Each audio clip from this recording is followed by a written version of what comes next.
allow the judges to handle the budget every year. It's okay. Off your mind. It's okay. She Off your mind. Off your mind. like me. Chai! Now wow, people wey suppose talk truth to power don't off mic.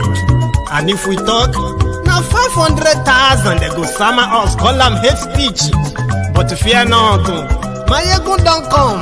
Him go torchlight every corner, nooks and cranny of all these bad people where they spoil our country.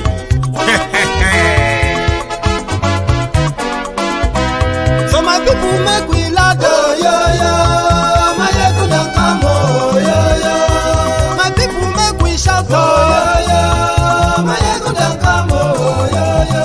Maiyegun don't come, man of the masses, oh, yo, yo. Maiyegun don't come, oh, yo, yo. Maiyegun diary politico, yo, yo.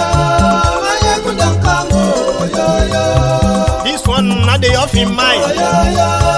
Maiyegun don't come, oh, yo, yo. Can in the touchlight every corner, oh, yo, yo. Maiyegun don't come, oh, yo, yo. Okay, some people be they holla say they want the power. Chai, them be promise us say we go get light and power. Nah. Them hustle sote they can't get the power. But now they know they do anything with the power. Every day, dollar just they get the higher power over naira. Still them talk say make we off mind. But thank God say Maiyegun don't come. So my people make you loud, oh, yo yo. Maiyegun don't come, oh, yo yo. My people make we shout, oh, yo yo. Maiyegun don't come, oh, yo yo. Maiyegun don't come, man of the masses, oh, yo yo. Maiyegun don't come, oh, yo yo. Maiyegun diary politico, oh, yo yo. Maiyegun don't come, oh, yo yo. This one not they off in mind, oh, yo yo. Maiyegun don't come, oh, yo yo. Person where they do evil, no one make person talk. Them say that Maiyegun, that man too they talk. He too they talk. Say Maiyegun diary, he they hot like pepper. But every day, then they take money in bulk. Woman picking, they the street they hawk. Still them talk say, make we no talk. But thank God say, Maiyegun don't come. So my people make you loud, oh, yo, yo. Maiyegun don't come, oh, yo, yo.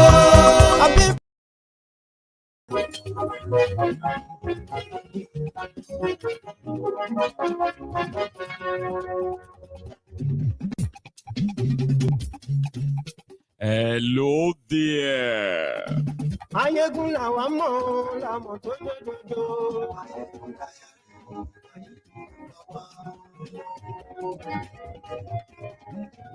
Maiyegun làwa mọ̀, làmọ̀ tó dodo. Maiyegun ti dé o, ọ̀rẹ́ aráyé. Lórí Facebook, lórí YouTube. Good morning to you. Good afternoon to you. And good evening to you from wherever you are joining us. It is brunch time with Maiyegun live.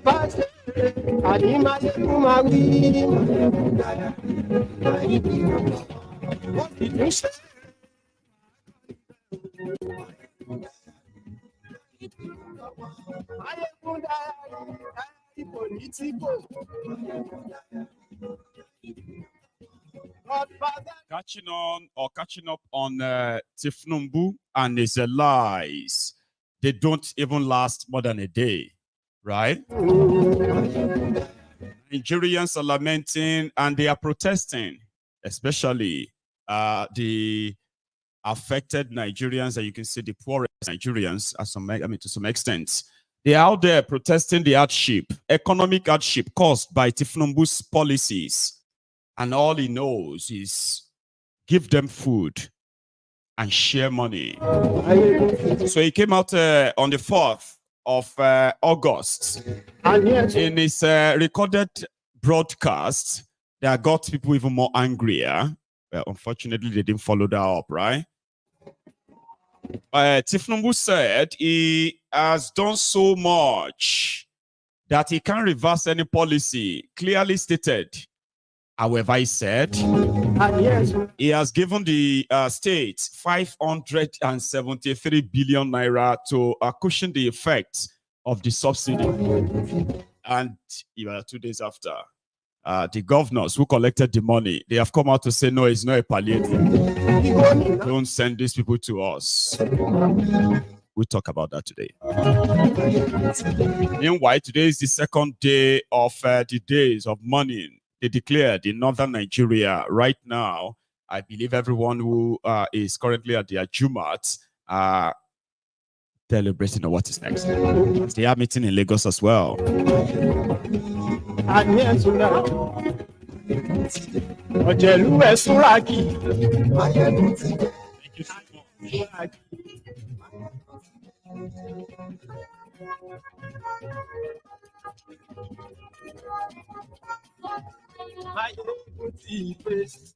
Thank you, Motide.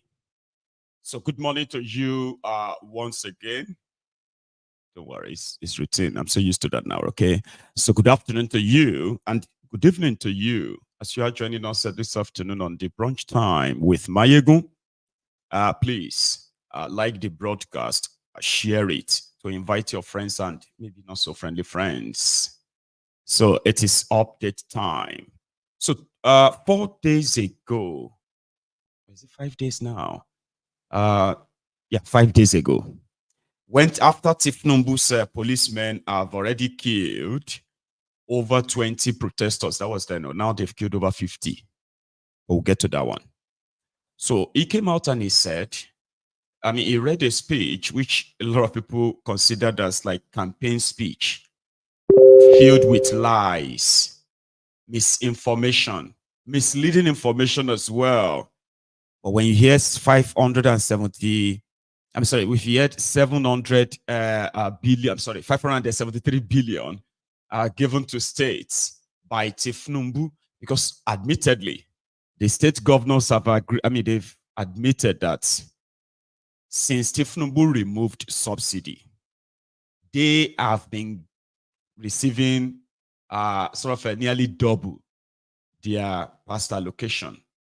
And therefore, that gave Thiefnubu the leverage to say, go to your governors.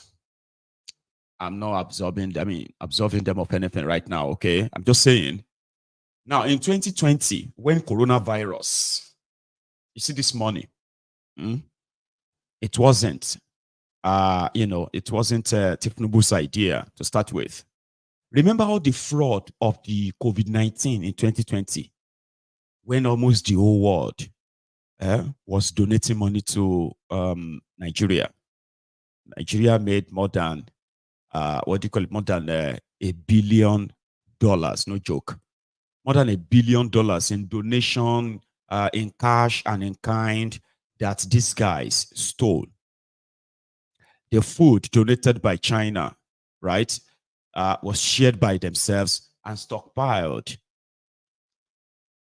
for what they call the palliative, that they are converting them to what they will use as election bribery. So while people were locked down, businesses dying, people starving, locked up for days, if not for weeks. You see, these criminals, the entire money they collected as donations disappeared. Almost nothing was actually given to people who were hearing all these donations to help people or help Nigeria to fight coronavirus. They also took loans too. I'm just reminding you all of this. Okay, so they took loans. And part of that loan was a $750 million from the World Bank as usual, the usual corporate.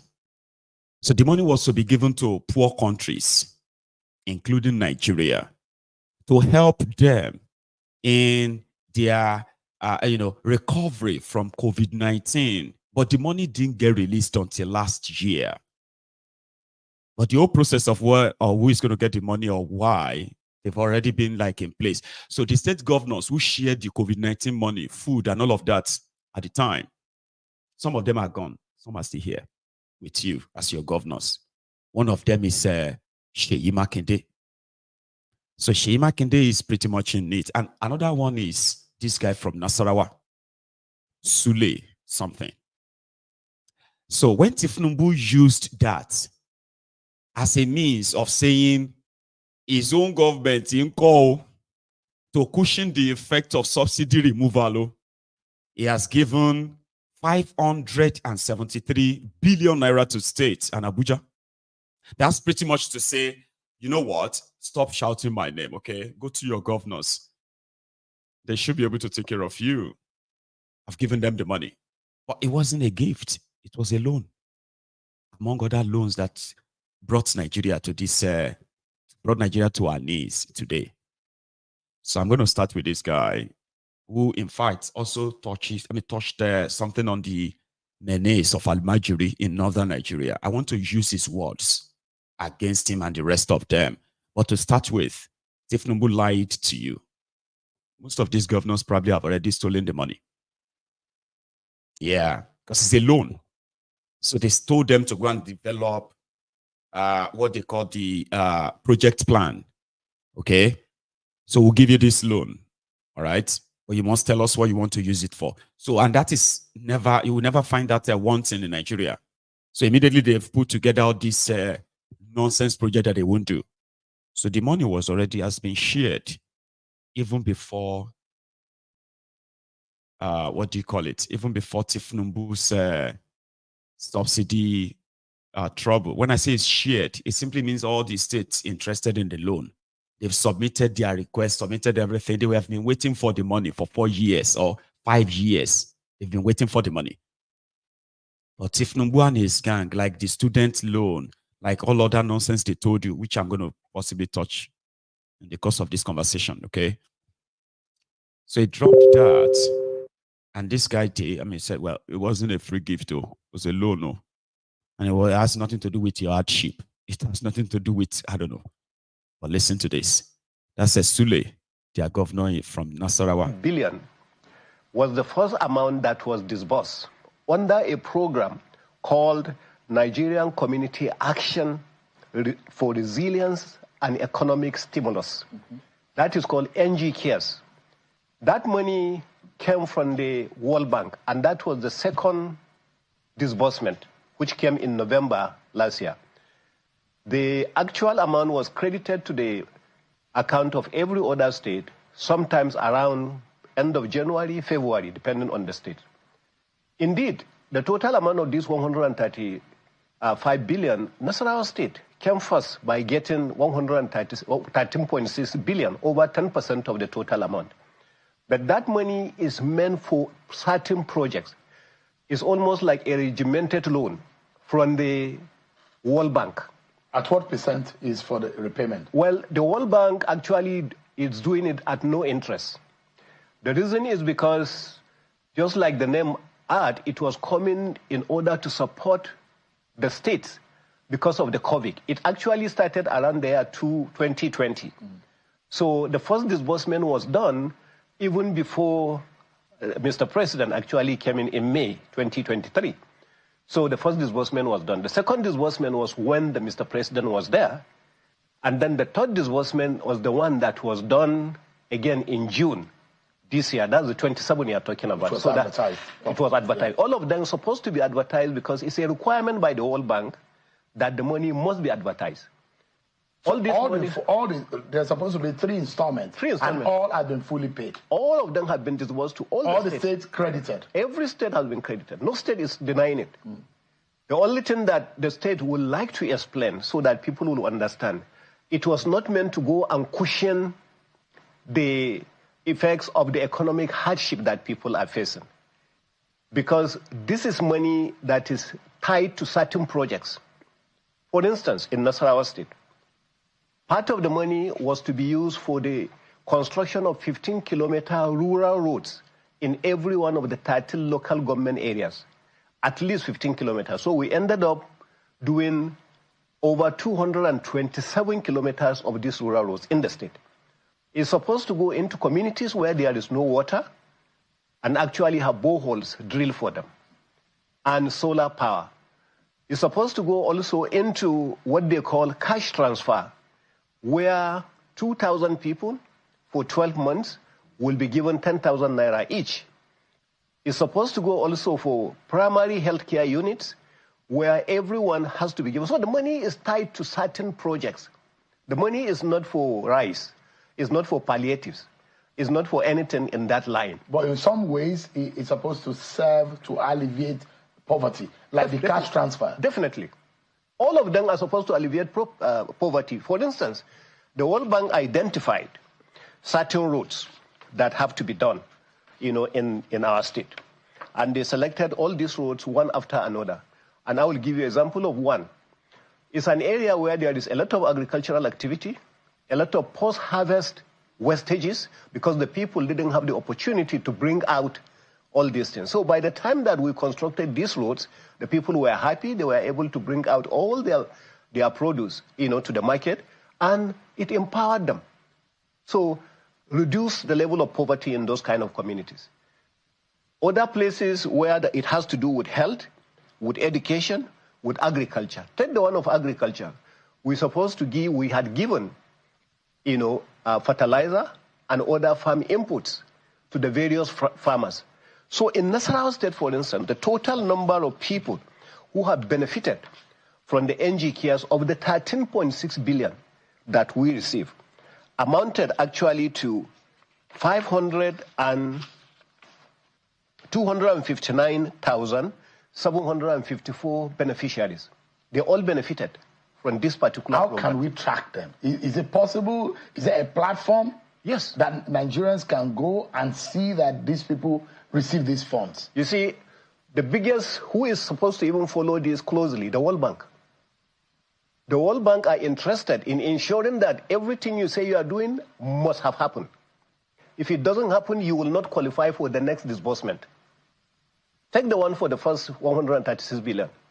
There is 1 or 2 states that get zero, because it's tied to performance. How much are you transparent in your own state? How much are you how much are you funding education?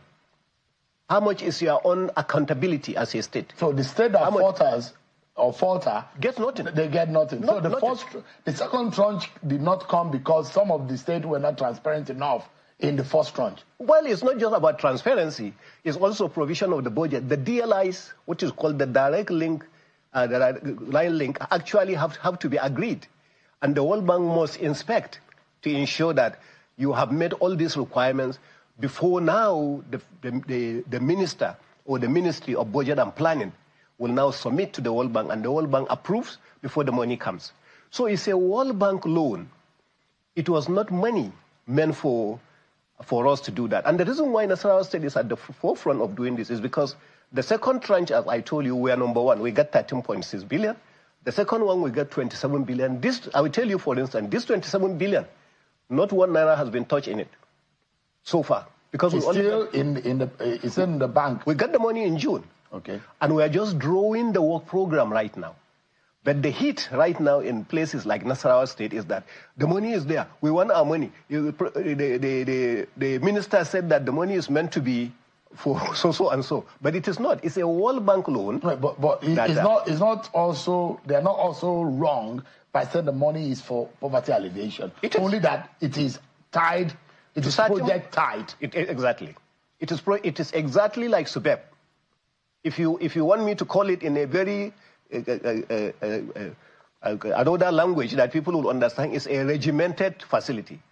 It's loan that is tied to project. You are to buy this biro. The biro must be red. You can't change it and go to. You are to do, and I'll give you a very good example. The example is with the rural roads.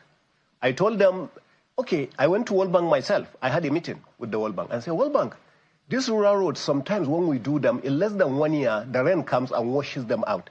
Can we do, maybe instead of doing 15 kilometers, can we just go somewhere and do, maybe just about 3 or 4 kilometers for certain places, but third road? They said no. It's supposed to be what was applied for, and that's what it is. So that's what I mean by it's regimented. It has to be exactly for what it's meant for. billion was the first amount that was disbursed under a program called Nigerian Community Action. Now, the point of listening to that video is to just put it on record that it wasn't a gift. It's actually money that, that doesn't, like I said, that won't stop you asking questions like, okay, what did you do with the money? Nassarawa State is one of the poorest states in Nigeria. It's also one of the smallest by population. However, Nassarawa State, like other northern states, they are just like piggy bank for politicians, whoever grabs the power there. It serves them. They roll out all this nonsense they say on TV. We touch life of this, we touch life of that. But when you go into the place exactly, you will now look at the plan, and you get to see those who are supposed to be benefiting from this. And then you're like, damn it, man. So they are playing game with the people's lives to start with. Or if you are from Nassarawa, you are going to pay that money back. It's a loan. And I'm glad the guy said he collected a 13-point-something billion naira from that money. So it would be great to know what he actually, but he mentioned that he shared money, he constructed a 3-kilometer road, he did this or that, and that's what qualified them to get another loan. As if to say not true. Because, you go to these places, and you'll be wondering, where is the project? Where is it? Is this what you, Because the World Bank giving them this loan do not want any development anywhere. For real. But Nassarawa people are in debt. Yes, they are. Okay? And they have a way of taking it from you. Me, I know they pay anything, them borrow any money, that's their problem. Me, I know who anybody. That is naive. They don't even have to, even if you don't get a job, you will pay part of the loan. You see this inflation you are suffering from? That because of these loans. The more they take, the more you suffer, because the promise is that they will squeeze you to pay back. That's the promise. Imagine, money with loan they won't give them, among others, since 2020. They are just getting the loan in 2023, 2024. So it wasn't really about development or immediate development of Africa, immediate support for the Africans. That is not why they are giving them these loans. They don't give a damn if you use it for the project or not. They know they are not using the money for these projects. They do know. Then they give them more. But that's why when they want to give them, for example, if World Bank want to give Africa, any African country, $1 billion loan, they will now tell them and say, for you to access this $1 billion loan, we will be the one to decide and determine how much we will be paying for your resources that any of our interested partners, any of our partners are interested in, right? We will be, if you have gold, now this amount will go buy them. Say, okay, no problem. If you have a this, that's how much we are buying. And we will only sell to us. However, to service your debt, this is the interest. So are you sure you can pay this money? Yeah, give us the 1 billion. If we have 1 billion right now, we can fix a road, we can fix schools, we can fix this, we can fix that. Say, no, calm down. We'll give you 1 billion. Don't worry. What happened now is that first, you need to first go and devalue your currency. Because our partners who are going to come to your country to take things, you cannot be the one determining the value of how much they pay. So you need to go and devalue your currency first to say, that's a small thing. We can recover back once we use the money. They are expecting $1 billion from World Bank so that they can tackle poverty, tackle this, tackle that. World Bank won't give them that. So by the time they now say, we are ready, we have told our people, they have tightened their belts. We have told them they need to sacrifice. Now give us the 1 billion. Say, hang on. Take this $50 million. Sir, $50 million. We need 1 billion. We need electricity. We need road. We need this or that. Give us the 1 billion now. That's what we need. We'll pay you back in 5 years. No, it doesn't work that way. But we have fulfilled all the righteousness now. We have devalued our currency. We have amended our monetary policy to align with everything you said. Give us the 1 billion. Take this 50 million first, okay? Take this one. Go and use that to fight polio. All right? Maybe malaria or polio or anything. Or women empowerment. Take this one. We'll give you, don't worry. That's not how we do it here. Take 50 million. The Weres will collect the 50 million. They will share it among themselves.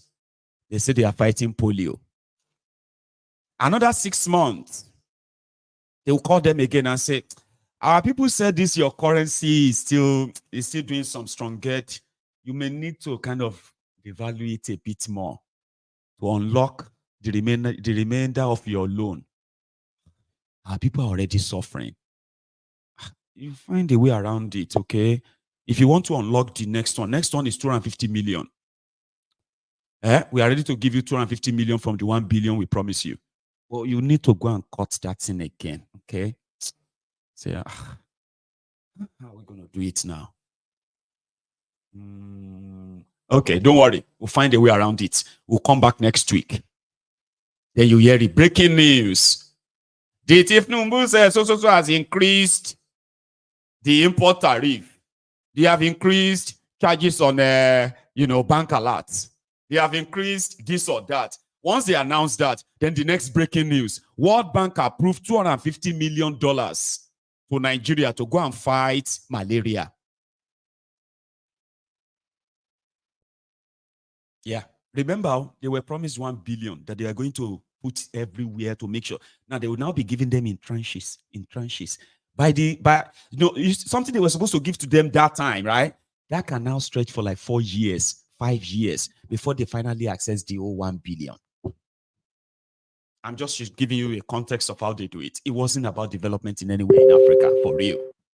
But there are some smart African countries that collected this loan and did their best to actually utilize it, use it for what they want, for his purpose. They are still in debt too, but they have something to show for it. Go to Tanzania, go to Eritrea, go to some of these, go to some of these East African countries who have collected some of these loans in debt. You see them with modern train, modern days, lovely paved roads. You go to their local clinics, they are all tidy and all that. They are not rich, but you can tell what they use their money for. I'm not saying they are not corrupt. But the people you have in Nigeria are horribly corrupt. So horrible. Now, that same guy is talking about the pandemic of Almajiri, out of school children, and then the End Bad Governance protest. He said the protesters were children. He's indicting himself here, so I want you to listen. We used to know it when the religious leader epitomized in the throne or in the emirate, they are like the direction. But that, for some reason, is being whittled down by politics. And now there seems to be people getting on the street because they feel that they are not well represented by those who lead them. And it brings one thing, it makes the northern Nigeria more vulnerable. Because northern Nigeria is used to be a very well-coordinated, politically well-directed region of the country. But from what we saw in the past days, I think leaders in the northern Nigeria need to now sit up and know that there are people are now rising up and asking critical questions about transparency and how they lead them. I will tell you, the next meeting that we should have as governors of the northern Nigeria, it is no longer a meeting where you will say, oh, religion has forbidden me from doing this. Oh, this today, God has gifted us, the governors, with this leadership. If we don't go out to say this has to be done right, during this last protest that we had in Lafia, majority of those that came out on the street were the Almajiris. Some of them 5 years old, 7 years old, 9 years old. A lot of them didn't even understand the meaning of the protest. When I spoke with them later, they didn't even know what they were protesting against. So we must sit down. At one point in the year 2020, we sat down as the governors and took the decision about the Almajiris. Unfortunately, it didn't work out well. They went back to square one. Some of the religious leaders criticized it, this and that. But from what happened now, I don't believe anybody will continue to criticize actions that will be taken in order to move forward. Otherwise, it will come, it's a time bomb, it will come and consume every one of us. So what they say, something has come home to roost, isn't it? And it's an eye-opener that no leader can now take people for granted. Correct. The people are now more awoken. If there is one lesson that, apart from the fact what you have said, one lesson in terms of performance, that performance cannot only be deferred to the year of the election. It has to be now. In your own view, what do you think is now very much critical to your people that you need to start doing to persuade them, to make them know that you are really, really working in their interest? What would that be? One is education. One of the biggest problems we have in the North, from the day I came, is idea of education, and the one we are still pushing on. When people actually don't have the education, don't have the economic empowerment, these people will continue to behave the way these Almajiris actually behave during this protest. So education must be taken seriously in the North. We must be honest with one another. We must face one another and say, sir, marrying so and so number of wives, having so and so number of children when you cannot even take care of yourself is wrong. No religion actually is promoting that. No religion is allowing that. You don't think that was that's in the Holy Quran? No. That you can have more than one? No, you can have more than one if you can afford. I'm a little bit learned in Islam. It's actually in the second is in another surah that we have. The first surah is Fatiha, the second surah is Baqarah, and the third surah actually that is Imran, and then Nisa'i. So it is in the Surah Al-Nisa'i where you are allowed, if you can afford. It also added, if you can. So it is not just because you are a Muslim. So Quran forbids you responsibility. Marrying wives are not being able to cater for them. And allowing the children out of that wedlock to go on the street and start begging. No. Islam does not allow that. Islam does not agree with that. So it's important for you to educate the people of the North. It's important for our tradition. That's why I say our religious leaders should be part of our meeting. You see, the people are misusing the title of this Almajiri. I am an Almajiri. Almajiri is just a student. If I'm sitting with somebody, like Professor Pantami, I will call myself his Almajiri because I'm a student. I'm not as learned as he is. If I'm sitting together with Sheikh Jingir, I will say, sir, I'm your Almajiri. But there are some other people that will sit with me, they are my Almajiri. So Almajiri is just being misused as a title. Almajiri is somebody seeking for education, Islamic education. So it is not necessary, it's not a beggar. So the Jonathan government Almajiri system that he created is actually a good idea. Wonderful idea. But it's collapsed now. Long time ago. So we need to go back to it. No. You must not go back to that particular one. What I'm saying is that from the beginning, let us educate ourselves. Hey, China educated itself to say that you can have only this number of children. Okay? Yes, they are not Muslims. There are more Muslims in India than in any country in the world. But they are following some of these Islamic teachings. They don't follow some of these things that we are doing. In Saudi Arabia, if you go, majority of the people have only one wife. So our people are misguided. So we need the education. Is that the case? I don't want to use any wrong word, misguided, misinterpreted, this and that, but I'm saying we need to be educated by our religious leaders. So the clerics need to rise up. Yes, they need to rise up. The emirs, the traditional rulers in the northern Nigeria needs to rise up. Anybody, all, including our governors, including the people, everybody. It's a time to declare a state of emergency in the northern region of the country, isn't it? Well, I don't know if that's the right word to use, but I'm saying that we must wake up, as leaders and do what we think is right for this country and for our region. Our region is good in agriculture. Every one of us should go back to the field. And I'm saying if anybody is criticizing, we have started. For me, the background is there. When I was a group managing director in Dangote, I managed Savannah Sugar Company in Numan. I managed the Tunga Sugar Company. I was, in fact, the chairman of all the companies that are producing sugar in the country. So I'm very familiar with agriculture. I love agriculture. I have my personal farms. But today, for Nassarawa State, we have 5,000. We are going to do our first harvest, for rice. We have 5,000 hectares, that we have cultivated. Our first harvest is going to be end of October, early November. And so we are not just going to be talking, we have to show. Right. Some governors may be doing more than myself, because they have more land probably than I do. And those are the kinds of things. So we need to follow, we need to educate our people, we need to be serious about the Almajiri system, we need to do agriculture, we need to do all this. And the money is there. So I don't know, when you said people are not doing what are you going to do with the money if you are not working with it? We used to know it when the nuisance lele. Did you see the ways? That's who they are. Okay. Good luck, Egbere Jolanthan. Built over 1,500 Almajiri schools in northern Nigeria in order to stop the children from going on the streets begging, right? And these schools, the children were to be taught in Western education and then Islamic education, all combined. So which means there was nothing bad with it. So guess what? They accused Jonathan of trying to take their children away from Islam. But they were the one who brought the idea out that instead of you packing thousands of children, hundreds of children with all these Islamic clerics that are sodomizing them, raping them, sexually assaulting them, abusing them, and at the same time using them for street begging.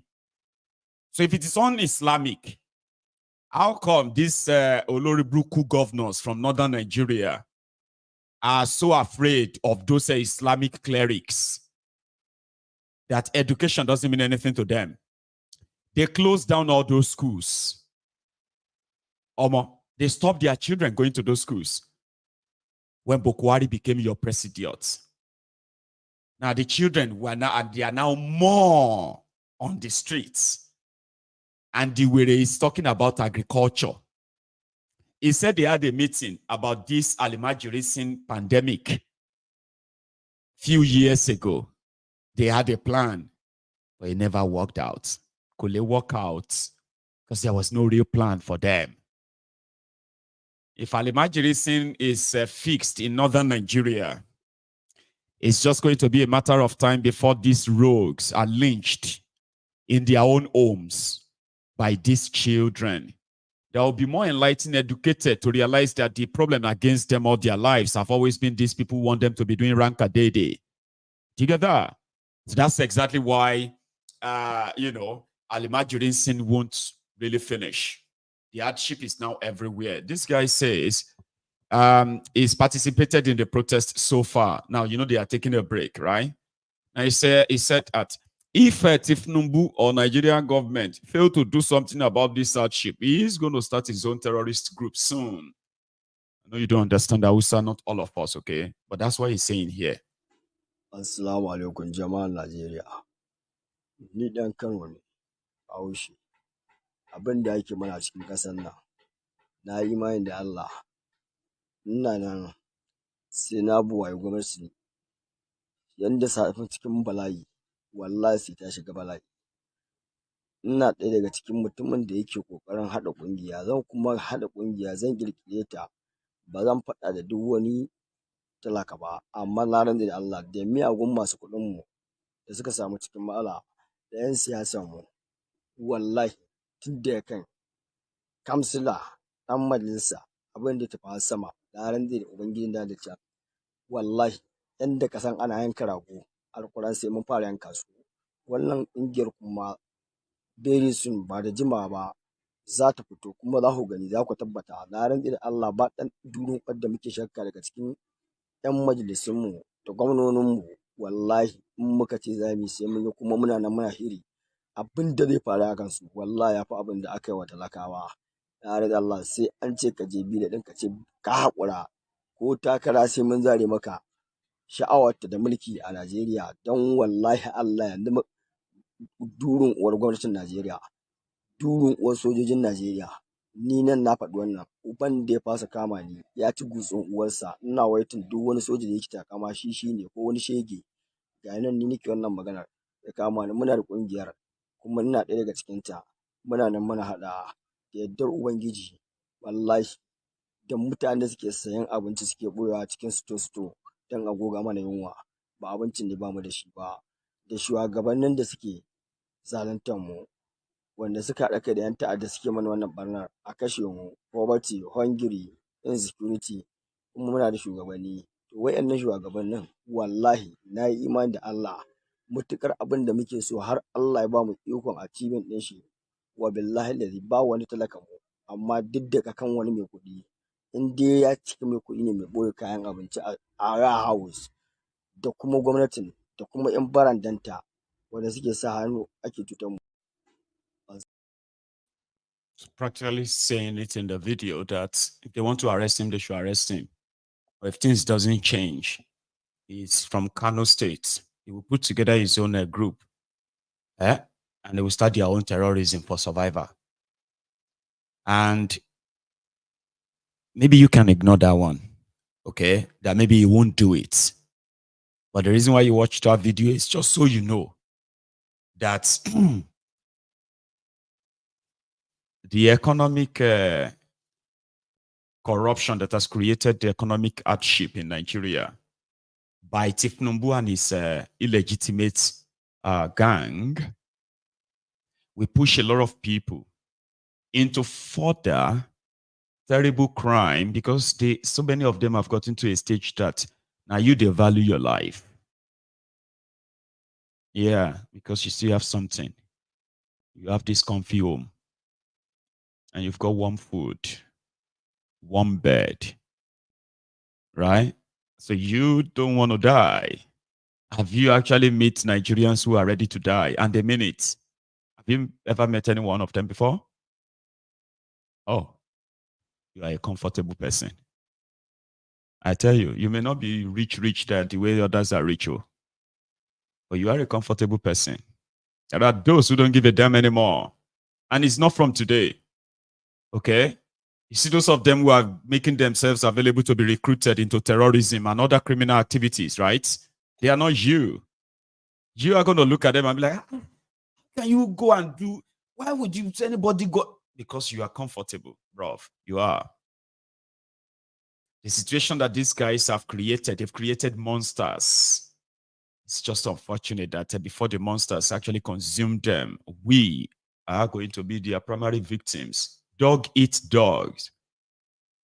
All because you have a country where criminals could buy election, where criminals are above the law, where criminals are the ones ruling you, where lawbreakers are your lawmakers.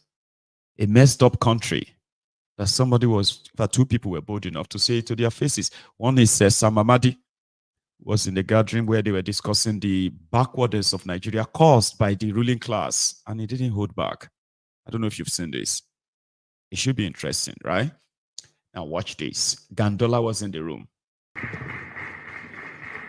First, let me commend my brother, the senior advocate, for a great paper. Noni saying was brilliant. There are so many brilliant people, but there are few sincere and honest people. So I respect and commend you for the truth. Brilliance is cheap, but honesty is expensive. Thank you very much. Let me say this very clear, and I'm going to respond to 3 key points. First, in every country, elections are one of strategy.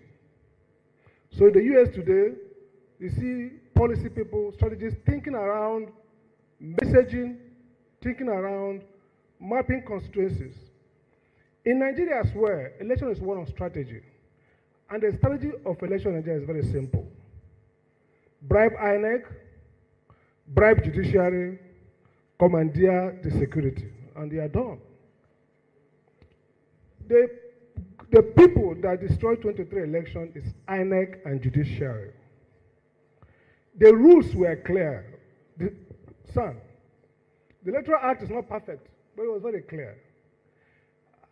I'm surprised that any judge who understands administrative law, which I have taught in the university for years, which I studied under the best in the world, would argue that an entire regulation built on a law, an act, a regulation, directing that you will do X, you can choose to do Y, when there is legitimate expectation and detrimental reliance. INEC was totally wrong, and the courts, Supreme Court downwards, got it wrong. When an agency created under the law with an enabling act and a constitution that says you can make rules, makes rules, those rules are law. They can unmake it through rule-making process. If they don't, they are bound to obey it. Results should have been transmitted electronically. I'm ashamed. I have a PhD in law and I can stand anywhere in the world to dispute the best and brightest. I was ashamed that the court affirmed that INEC can just walk away from the law. 5 years I was a regulator of electricity. When we make tariff, it's the same way INEC makes rules. We make those laws, tariffs. They are legal instruments. They are binding in law. I hold INEC responsible and I hold the courts responsible for the failure of the elections. Sir, it's important to clarify who can sue. Here is the point. Electoral jurisprudence, the problem with Nigerian elections is that they don't understand electoral jurisprudence. Electoral jurisprudence is that the court's job is to restore back power to the people voting. Democracy is not, the dispute is not between Mr. Amadi and Mr. Okutupupa. No. It's about the people's right to elect their leader. Therefore, we shouldn't be saying that only persons who contested and who could have won could file electoral petition. No. Citizens who voted have a right to go to court and say that the process was faulty. Look at the U.S. jurisprudence. All the cases that went to court in 2020, I guess, were mostly by civil society groups and voters. That should change. Now, what does it take to nullify election? I always wonder why judges feel that what they call substantive justice, substantive compliance. If elections were conducted outside the rules, that is enough to nullify the election. You don't have to prove that you would have won. Elections should be nullified if they are conducted contrary to rules. Our jurisprudence is faulty on that. So the question then is, there's a key point somebody mentioned about too much burden on the judges. It is caused by INEC, and I make this clear. The new Electoral Act provides two safeties that we destroyed. First, internal democracy. It says that all candidates must be either elected directly or indirectly. If you choose indirect, then it laid out democratically elected. Let me say it clear. The court has a right and a duty to overrule parties if they present candidates that did not go through the rules of the constitution and their own internal rules. There's no justice like saying, look, there are three people here. Members of the party have a right to due process. That's what the Act provides for it. And that's what the Constitution provides for it. So if you do not second-guess politicians, then you are, it's not that you are imposing the candidate, you are requiring them to follow the rules. And that's what the Supreme Court has been saying before. And the final point I want to make is very clear on this. INEC needs to start doing administrative adjudication. Now let's be very clear. Every process in an election, including rulemaking, including declaring results, are administrative procedures that require due process. Meaning that INEC should be sitting and making rulings on objections during collection of elections. I watch the drama where INEC says, call result, you call result, after I go to court. No, that's not the way. There is an intermediate procedure before adjudication in court. That is administrative hearing. You must establish the validity of those results through a process that INEC can now make rules, which the court will now review through judiciary review. So the critical point is here, and I want to end on this note. The Amechi case you mentioned, sir, interesting case. The court did something that was nice, but look at the failure. The issue is, it's not for the court to impose candidates. Courts can verify results and ask people to elect, to go back. So we have to redraft timelines to allow for repeat elections, not imposition. And the key point here then is that this is not a matter of nicety. I like the point you made. Politicians are mad dogs. You need to police them. But when the policer of mad dog is himself mad, then that's confusion.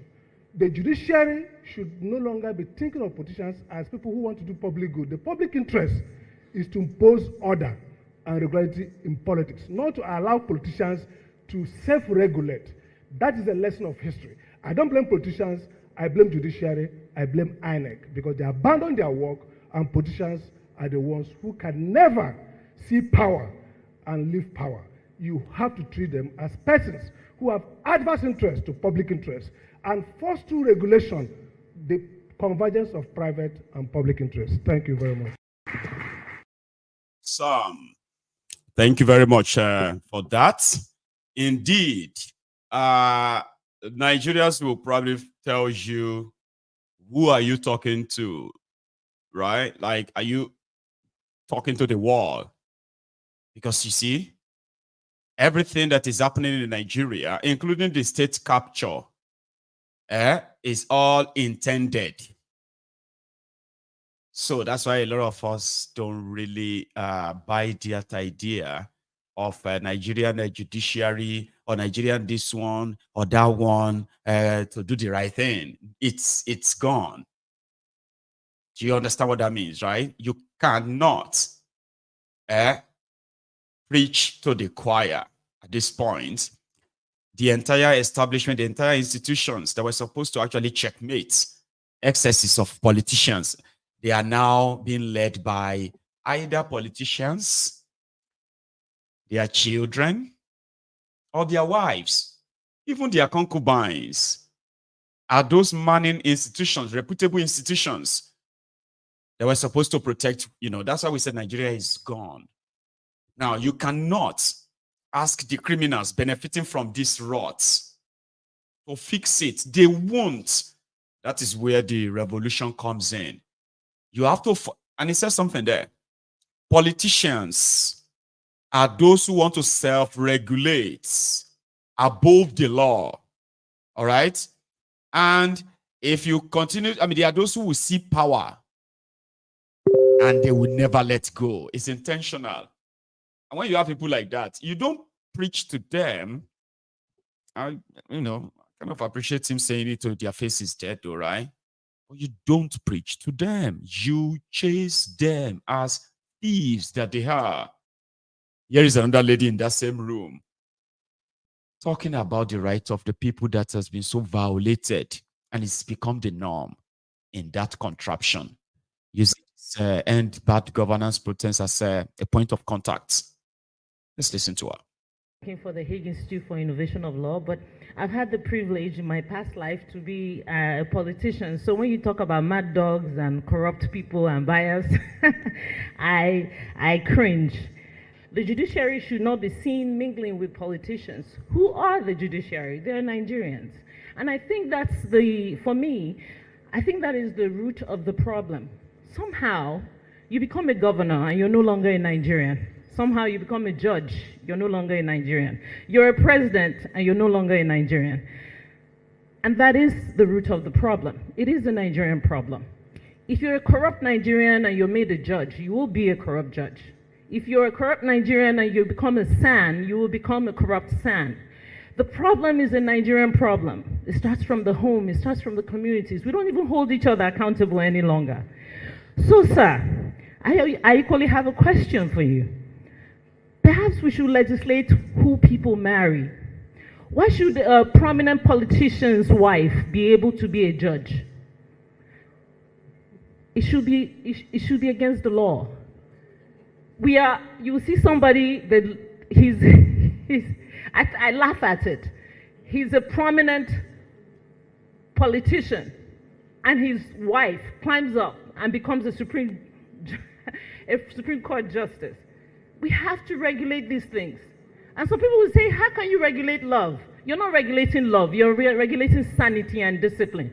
If your wife needs to be a judge, then you need not be an elected official. You must pick one. Let us get serious. Let us get serious. You hear court judgments.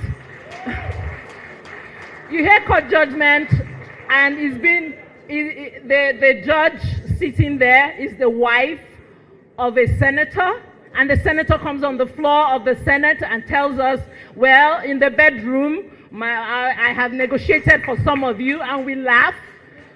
So I'm calling on all of us, because I was talking to my friend, Dr. Gash. I was saying to him that the simplistic response to all of our problems is to blame the judiciary. The simplistic solution to all our problems is to blame politicians. If I didn't tell you today that I am a politician, or I was a politician before I went on sabbatical, I don't look like one. I don't speak like one. But let me tell you another problem before I sit down, having listened to our speaker. The bigger problem is, I have to humbly tell you that the politicians you see on your television, in the Senate, the National Assembly, are finished products of a very corrupt route. I remember the first time I was just coming back from the US when I ran for Federal House of Reps. I went to one of the delegates' house, and I must say this with all sense of humility. The man couldn't speak English, was a secondary school dropout, was riddled with poverty. I was trying to understand, how can this man gauge if I'm good enough to represent him? I could barely sit on his seat. The house was filthy. All of you politicians know what I'm talking about. But multiple people like him were responsible to vote for who was going to represent them. And then you wonder what is wrong. With all due respect, it's not lawyers that pick these people. It's not people seated here that choose who is going to represent their parties. Let's get serious. From the root is corrupt. When it's time to pick those delegates, politicians pick delegates who cannot barely understand the system. All they know is the brown envelope. And you let them elect your senators and House of Reps members, and what do you expect to get out of it? Let's get serious. When they're writing these delegates, most of them are not even educated. They can't read, they can't write. They don't understand anything. They're waiting for the bags of rice. They don't care about issues. Give me the money. And then finally, because maybe this is not the right time to say all of this, but finally, before I sit down, I want to challenge us. Are you waiting for your turn? Because the last election to me was the most sincere. A man who is now, with all due respect, our president, said it is his turn. I felt that was the most sincere statement, because amongst the political class, amongst the judges, amongst the judiciary, the legislative, all of us are waiting for our turn. Our turn for the embarrassingly reality that we are left to cater to ourselves. The very nature of the Nigerian state is what is creating the electoral rot. Every Nigerian is taking care of themselves. So when you are elected, when you're looking for office, you're looking for a means to take care of yourself. Pay school fees, pay for your electricity, pay for water, pay for the road, pay for everything. Even your security you pay for. So tell me, how can you elect me and expect me, who is coming for my own slice of the national cake, to protect yours? The problem is all of us sitting here and those sitting out there. It may be simple to hold the judiciary responsible, but what I hold them responsible for, with all due respect, is before you became a judge, you were a Nigerian. And sir, because you're the governor we're seeing, you were once a governor, and now you are the chairman of the ruling party. Before all of that, you were a Nigerian. Let's think about Nigeria first. Thank you very much.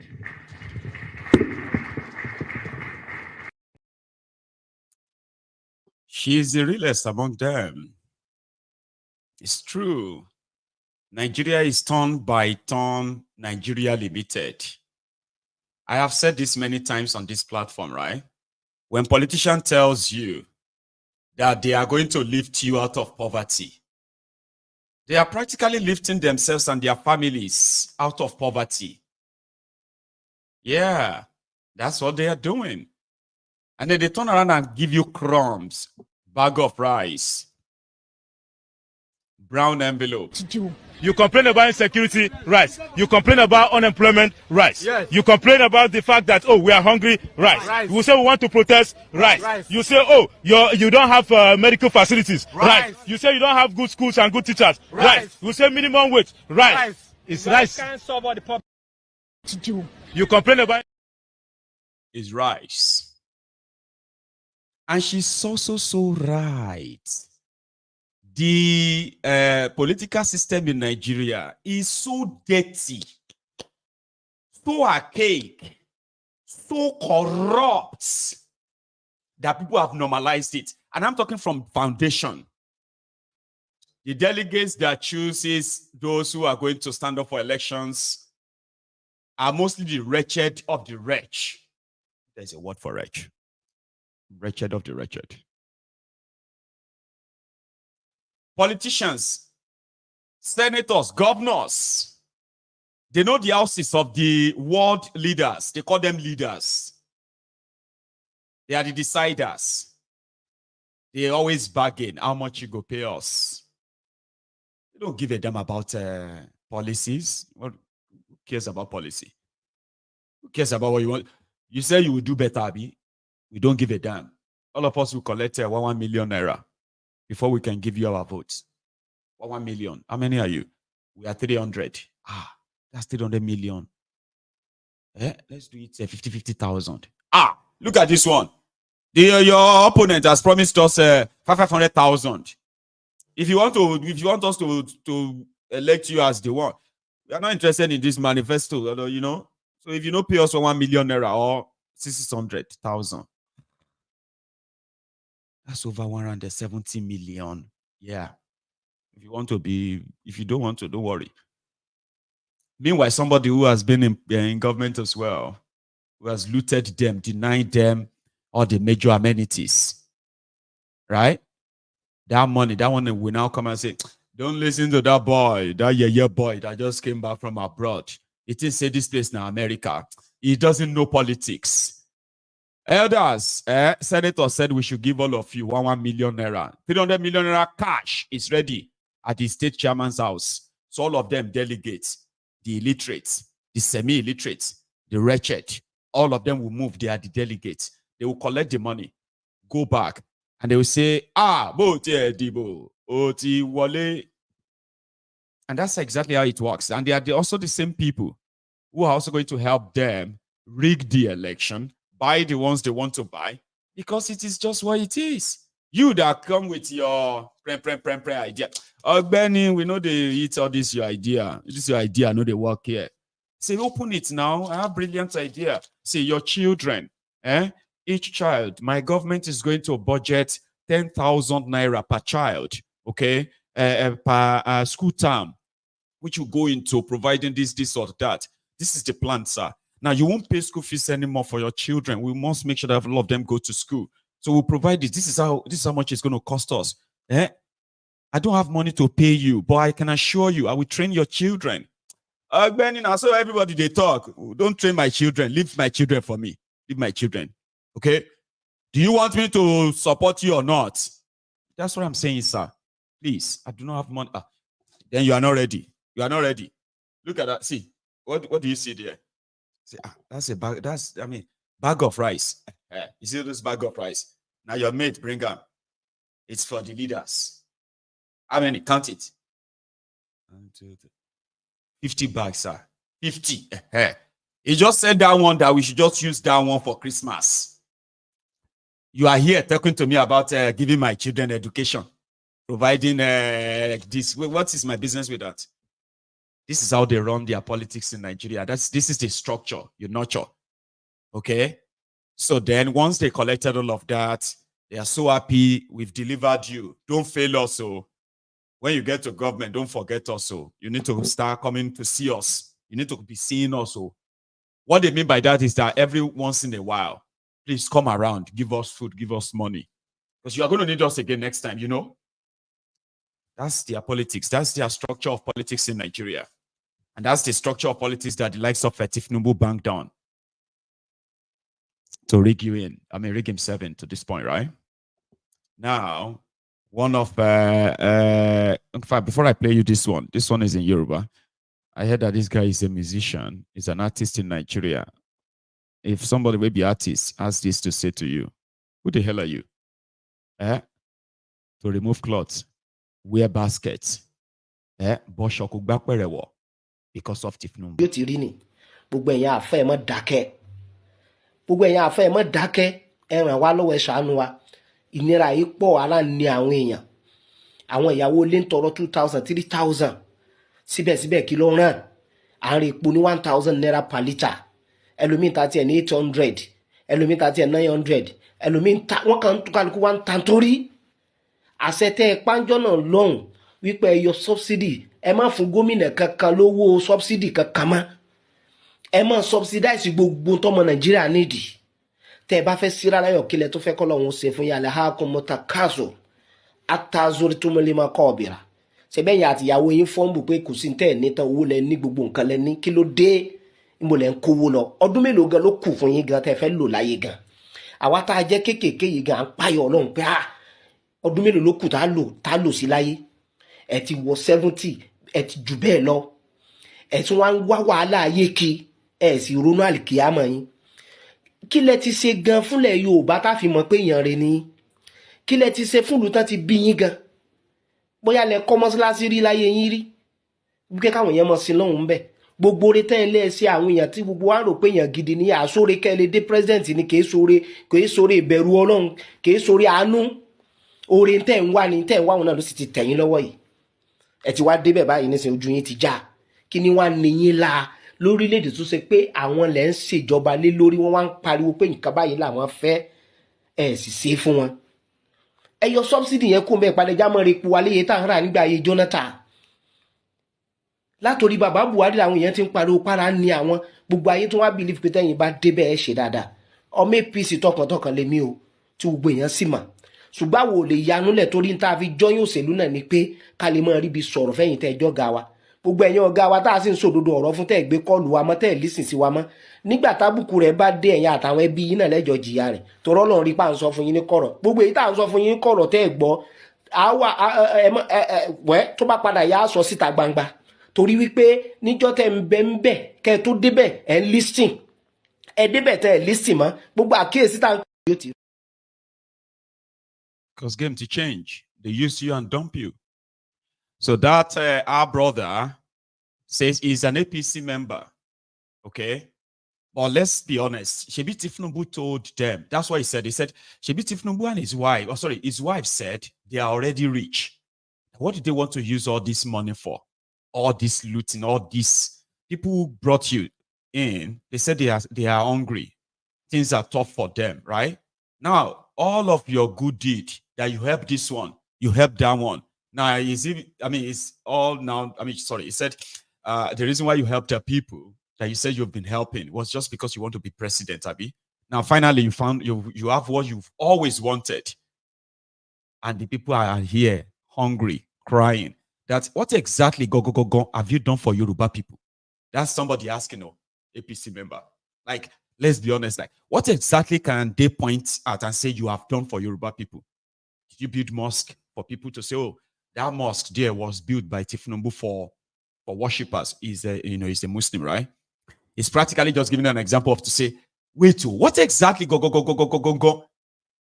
can anybody point out and say Thiefnubu did for Yoruba people? That you can say, if not for Thiefnubu, if not, that he gave his his political appointment, Abi. Yeah, the Yorubas are now in charge. You will never chop. You they feel good. Yorubas are now in charge. Yeah, everybody will want cry, make them cry. Now Yoruba they in charge. Was that not how those who were Fulanis or Northerners under Bokwari were also like, As long as Bokwari is still the president, they don't give a damn about whatever you are saying. They don't give a damn about whatever you're doing. All your thoughts, they don't care. Bokwari will spend it years because Northerners are the one in power. They were terrorized. They were killed. They were starved to death under Bokwari. But some people told them that, yeah, you are, we are Fulani, we are the one in power. So you are saying that as well. I'm glad he asked. And here is another mofo, another sewage dweller. Onokpasa, they call him. From what he said 2 days ago, here is a part from it. Talking to Thiefnubu. Members. You see, Mr. President, most of us supported you because we know your antecedents, what you had done in Lagos. But you see what you did in Lagos. You mobilized Lagosians to fix Lagos, which is to be expected. What is more natural than that? However, you cannot mobilize Lagosians to fix Nigeria. You will have to mobilize Nigerians to fix Nigeria. So you cannot form a core of a team, okay, that is basically a Lagosian-based team to fix Nigeria. It does not. It is mathematically incongruous. It's an incongruity. It is expected that you will mobilize a team of Lagosians to fix Lagos. But then, to that same extent, you will just have to mobilize a team of Nigerians to fix Nigeria. You say these Lagosians you brought with you to Abuja to help fix Nigeria.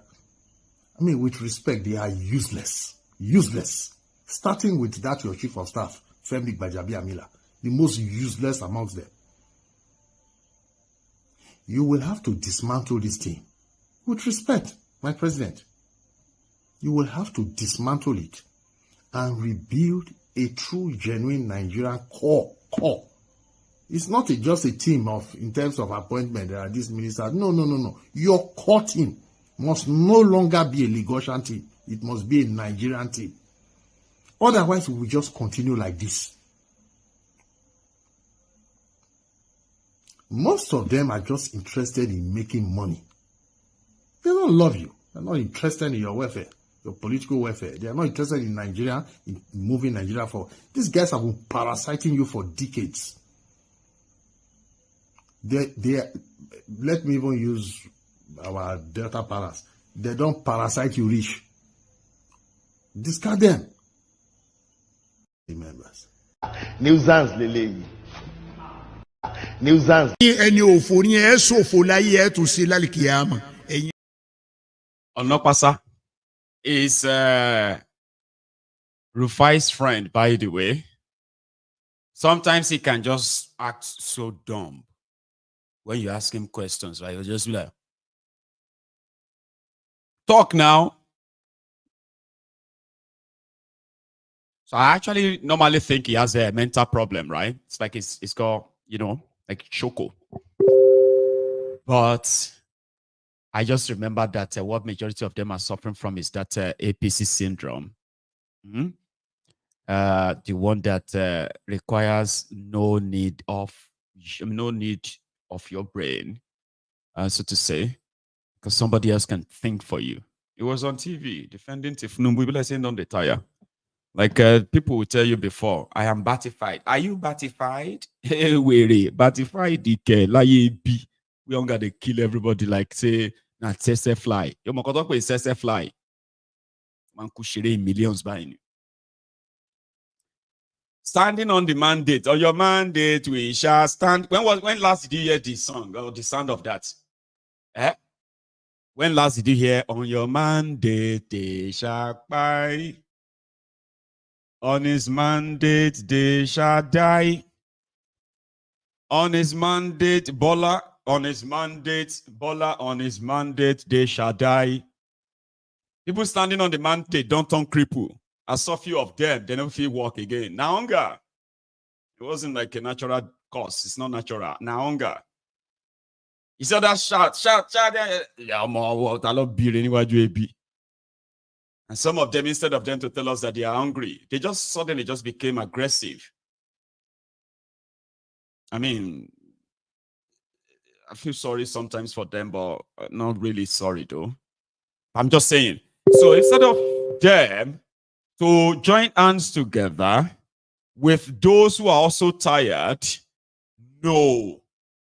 They turn their disappointment into rage, hate, and they are mostly unfixable, though. I hope you know that. They are mostly unfixable.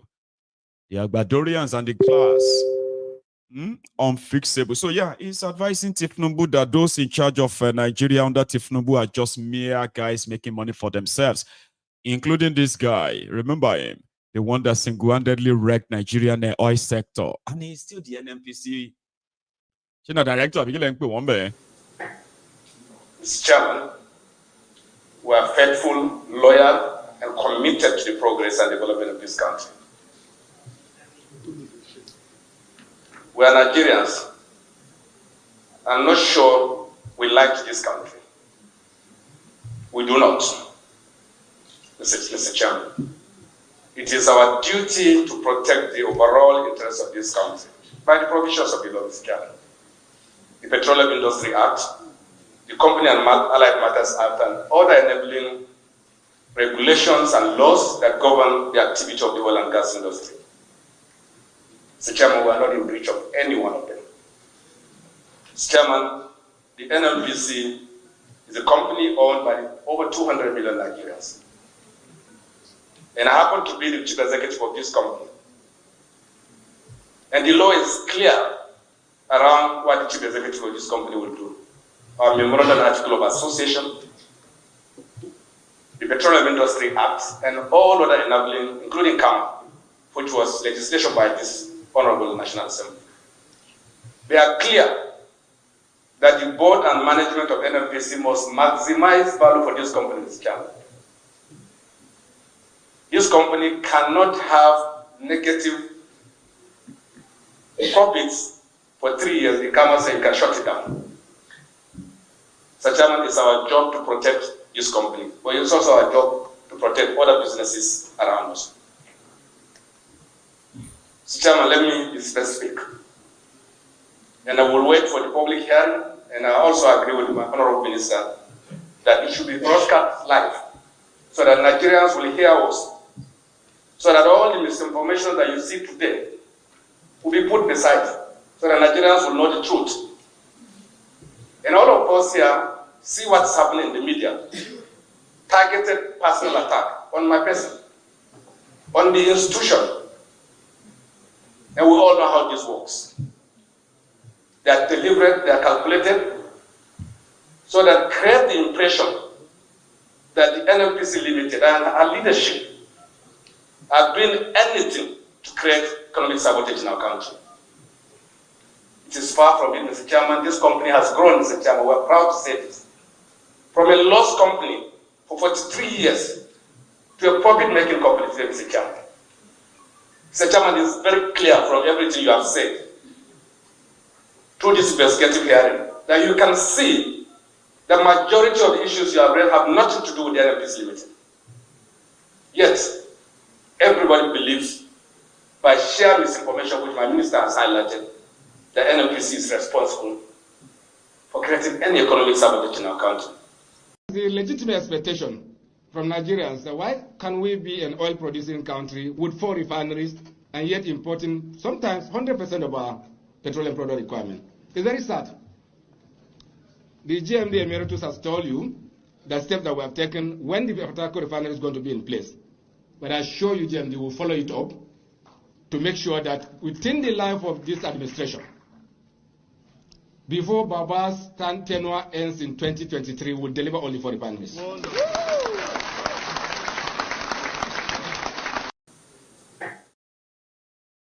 He's a big man now. That's why I showed you this first video and then the video from 5 years ago. He's a big man now, a multimillionaire in dollars, not in, if not billion. Yeah, he's makes so much money for them, and now He speaks as a very comfortable GMD of the Nigerian petroleum sector. And he could tell the 200 million mumus, it is your company, okay? NMPC is yours. And we must make sure that we protect it, okay? We're doing everything, but people just want to spoil my name. They want to spoil our name. $1.5 billion was spent on the Port Harcourt refinery alone to refurbish the refinery. $1.5 billion. Let me give you an idea. You know that $1 billion is 1.6 trillion naira. Divide that into 2. That will give you 800 billion. So practically, they spent 2.4 billion naira just to buy generator for Port Harcourt refinery. And they love Nigeria. He said it. We love this country. We are from this country. This is our country. We must make sure we... But they are depleting the country. They are looting the country. They are desecrating and decimating the country. They are destroying the people. And these guys are not afraid of anything. Like imagine you are robbing from millions, but you do have the audacity to look them straight in the eyes and say, I am doing it for you. How? How? Our brothers are perishing on the Mediterranean. I don't know if you've seen this video. These are Nigerians from the oil-producing country. Oil-producing country. They are citizens. They are not trekking the desert. They are swimming the Atlantic or the Mediterranean Sea. Only just because they want to go and become what in Europe? I live here. I'll leave this place in a twinkle if I have a place to go to. But for now, the criminals in Nigeria would rather I remain here. Because everything that could make that place work for us is only working for these rogues. Then the country continues to lose its own younger population to stuffs like this. Oh, another. You might want to. Oh, everybody for what? Oh.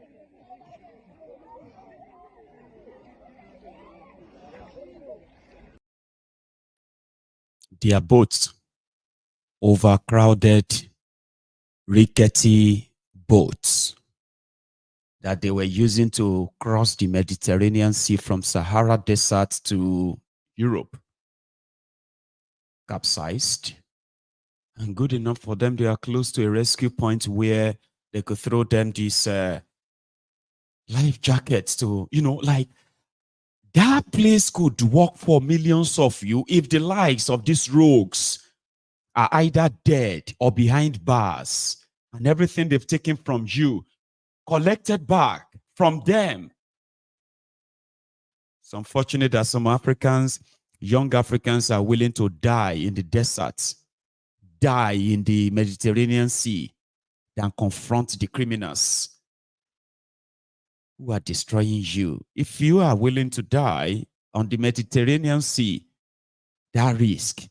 If you have the level of courage to risk your lives through the deserts, where you could be kidnapped and be sold off as slaves, where you could be killed just like that, and nobody will even notice. That's some massive, that's some mad risk taking. Now, if you could take that, then why are you afraid of facing the criminals who are sending you on those perilous journeys? Perilous journeys that you're likely never going to make it to the destination. No. Doesn't matter how strong you think you are or how weak you might people think you are. It doesn't matter. It's a journey that is likely going to take your life. But you are so afraid to face the criminals who are sending your children through the desert, sending your children into slavery. Nah, I don't understand. As a young person, if you go to Benin, they have 2 bus stops in Benin. if you want to go to Europe by road, cross the sea, like what you just saw, they have bus stop in Benin. Yeah, from all over Nigeria. They have bus stop in Benin. They have another bus stop in Kano. True life story. Human traffickers, smugglers that want to take you through the desert. You see thousands of Nigerians coughing out as much as 500,000 naira. They give them to these smugglers to take them through the desert, take them through the Mediterranean. But they cannot go and confront the criminals who have made their life hell. What kind of irony is that? I understand those who sell their stuff, right? You've got money, you sold all your stuff. You are rich in Nigeria, you are comfortable in Nigeria. But Nigeria is no longer comfortable for you and your family. You can see it, you're going to lose everything. And before that, you decided to sell everything off. So that you can go and, you can come and join us here in the diaspora. Some of us came to this diaspora. We didn't sell land. I didn't sell land. I didn't even have a bicycle to sell. Do you get what that means, right? It simply means that I did not kind of dispose of what I would say gives me comfort in Nigeria, because nothing gives me comfort in Nigeria. I came from a very rich background, but never really experienced wealth or rich like people would say. I came from a very wealthy family, by the way. Badero. That's not a pushover name. Come on. But guess what? People like us left Nigeria. We didn't sell anything. But today, people who are okay, comfortable. I'm talking about people who say, when we say comfortable, you get what I mean? Like Nigeria standard, comfy. You've got your car, your wife has a car, you've got your own house, because most of the people build their own houses in Nigeria. That's to show that you are all right. Right? Now you look at Nigeria, you look at everything, you look at your business, you look at your family, you look at everything, you're like, man, I could lose all of these things. You panic. Sold everything, got your visa, moved your family, started a shift job like all of us, and then, you started having to possibly start all over again. Seriously, I'm not saying it's a bad idea. I'm just saying, look at that risk. That's huge. So Nigeria forced you to do that. That's easier. You're flying. Some of you even flew, what do you call private, first class to some of these countries. You were so okay. But Nigeria forced you out. That means you have something. But look at those who probably don't even have much. But they are also running away through the deserts, taking a risk, drowning in the Mediterranean. Nobody will ever see the body. Nobody will deal with, your family will never see your tomb. Nothing to actually show that you ever existed. Just like that. That you that want to go and take such risk, that they call for protest. You say you don't want to die. I don't understand. I don't. There are many people in Nigeria right now, they are currently raising money to give to smugglers, human traffickers, to take them through the perilous route of the Sahel region of the deserts. They read about all of this death, all of this violence against them, right? But people see they pay, they won't go. It's not their destiny to escape from Nigeria. And why are they escaping? Because the criminals have destroyed Nigeria. The criminals want to destroy and kill them further. So they want to escape. They are ready to die escaping, but they are not ready to die facing the criminals who put them in that state. I don't understand. I don't. Just the same way I don't understand that the DSS, the Dokwemustupi service in Nigeria, they were able to track those they called, those they claim identify with the protesters, right? They were able to do that. However, they can't track a guy like this who is offering a freebie to those who wanted it. Simply because, like the Russian flags, they also had the protesters in Zamfara, Nassarawa, giving kudos to Bello Turuji. You know Bello Turuji? the guy that claimed that he has single-handedly killed more than 200 Nigerian army and Nigerian policemen, is the deadliest. The Nigerian army claimed they've killed him like about 4 times already, but he's alive. He's alive. Here is one of his soldiers asking the Arewans to send their bank accounts. Zanga and the Zanga dole, right? The father, you recognize our leader, Bello Turuji. Or send your accounts. DSS won't find him. Assalamu alaikum warahmatullahi wabarakatuh. Mutanen zanga-zanga mun ji kuna yaba Muhammadu Bello Turji, to muna godiya Allah sa alheri mutanen zanga-zanga mun gode. Turji na kawo gaisuwa, ku turo ma a kawo yana so ya mako wani abu. Assalamu alaikum. You get that? All of you, thank you very much. You recognize our leader. God bless you. In this your zanga-zanga, send account. I'll give you some money. Fulani terrorist on TikTok. Man, I don't understand. Do you? I don't understand as well. When I saw a video of villagers in Ebonyi State, a very short space of distance, and the criminal politicians from that place, like, couldn't put a bridge up. So this video I'm about to show you is from a village in Ebonyi State. I don't understand.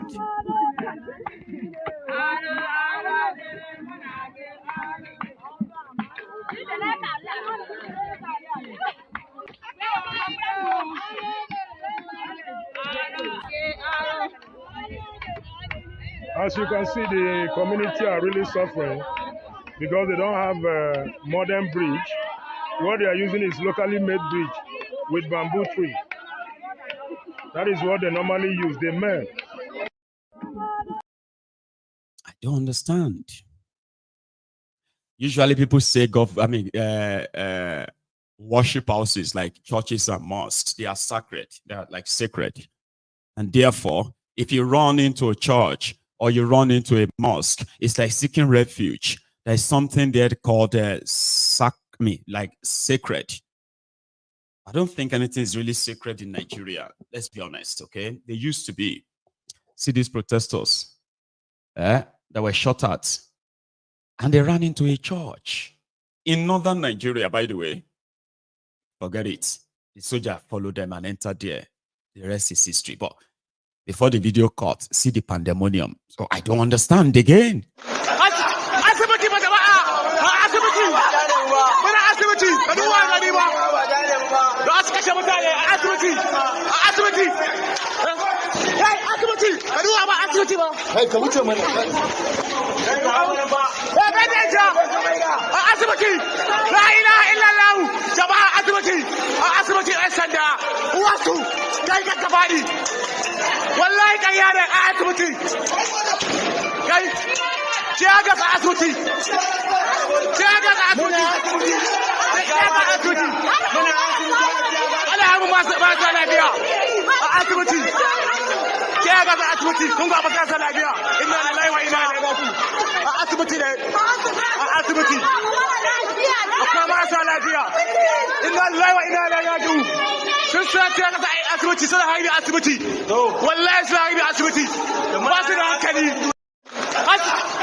You know, before everything come caught, like say the light caught, you don't want to see what happened after, right?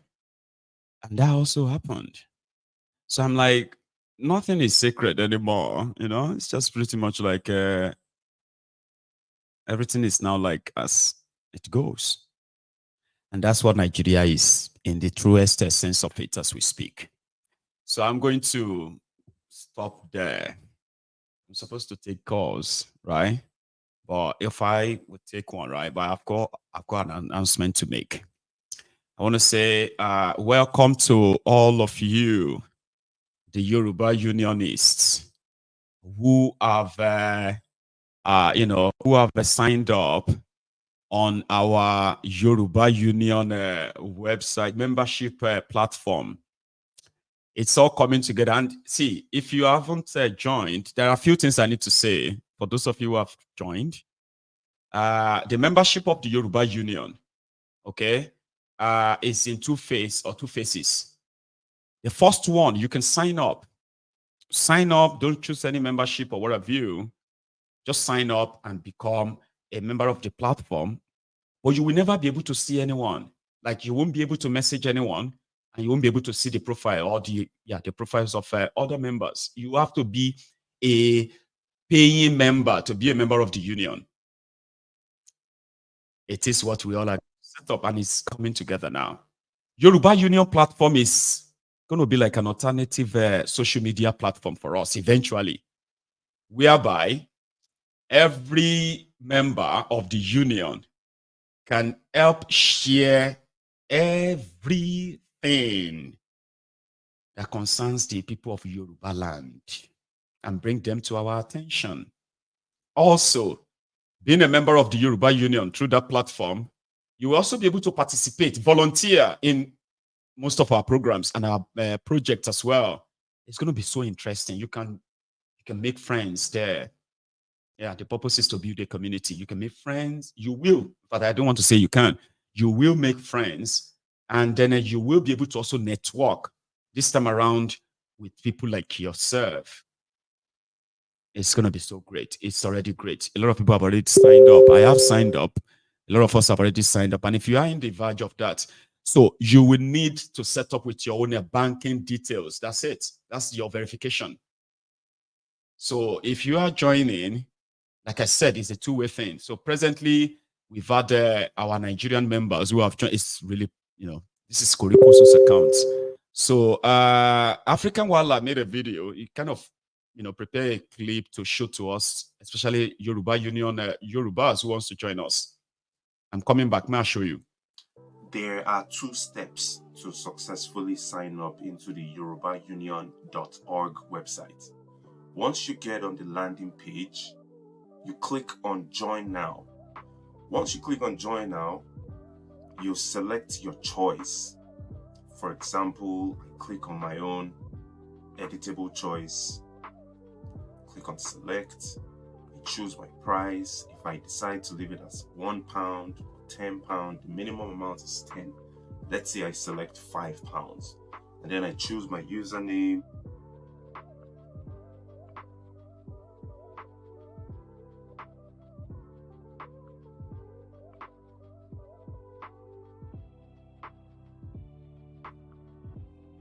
Once I click on Submit and check, I would receive 2 emails on my email. Now let's go to my email address. In my inbox, the first email you receive from Yoruba Union should look like this. It tells you, thank you for joining the Yoruba Union community. You will receive an email shortly. Please follow the steps. Click on the bold text to verify your email. So after receiving this first email to confirm that your registration was successful, then you will receive a second email. So it's 2 emails back to back. So I'm going to go to the second email that was received, and this is the second email. It states here, important, you must follow this link to confirm your email address before your membership is fully activated. So you have to click on this link, whether you're doing it on your computer or your mobile device. Click on this link or copy the link and paste it in a new browser. That's the only way that your membership will be fully verified. Otherwise, what would happen is you would still have access to the website if you don't follow this link, but you wouldn't have access to many features on the website. It'll give you error messages like you are restricted. So I hope this really helps in registering, in logging you into the yorubaunion.org website. Thank you.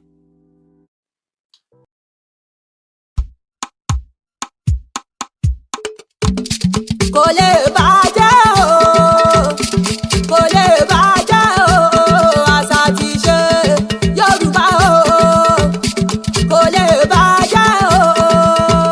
Jẹ́rọ̀ o, lónílé lálejò ẹ mọ́ gbọ́, ìgbìmọ̀ májò bàjẹ́ nílẹ̀ Yorùbá, àpapọ̀ àgbáyé ló rán mi sí yín o, wọ́n ní ìpéjọpọ̀ pàtàkì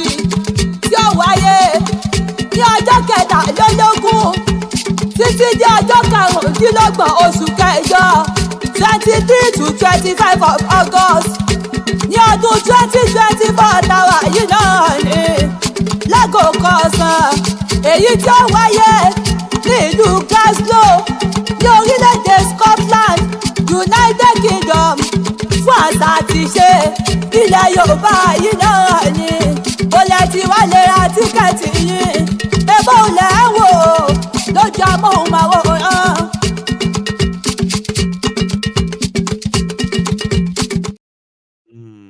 Thank you.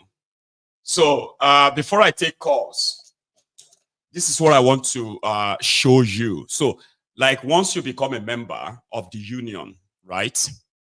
So you have what we call, number one, you have your account, something like this, all right?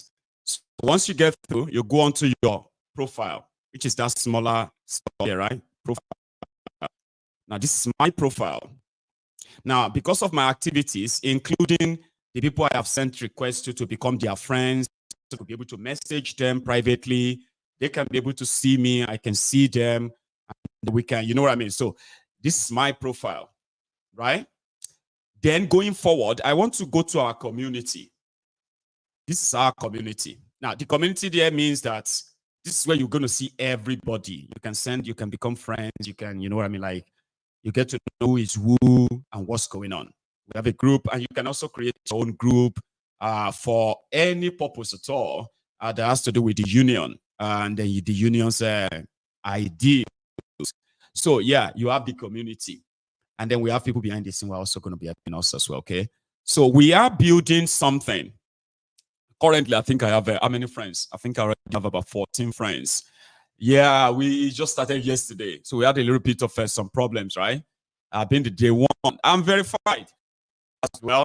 That's the blue. So that's the blue stuff. I don't know if everyone else has that, okay? But this is me. This is Maiyegun's account right there.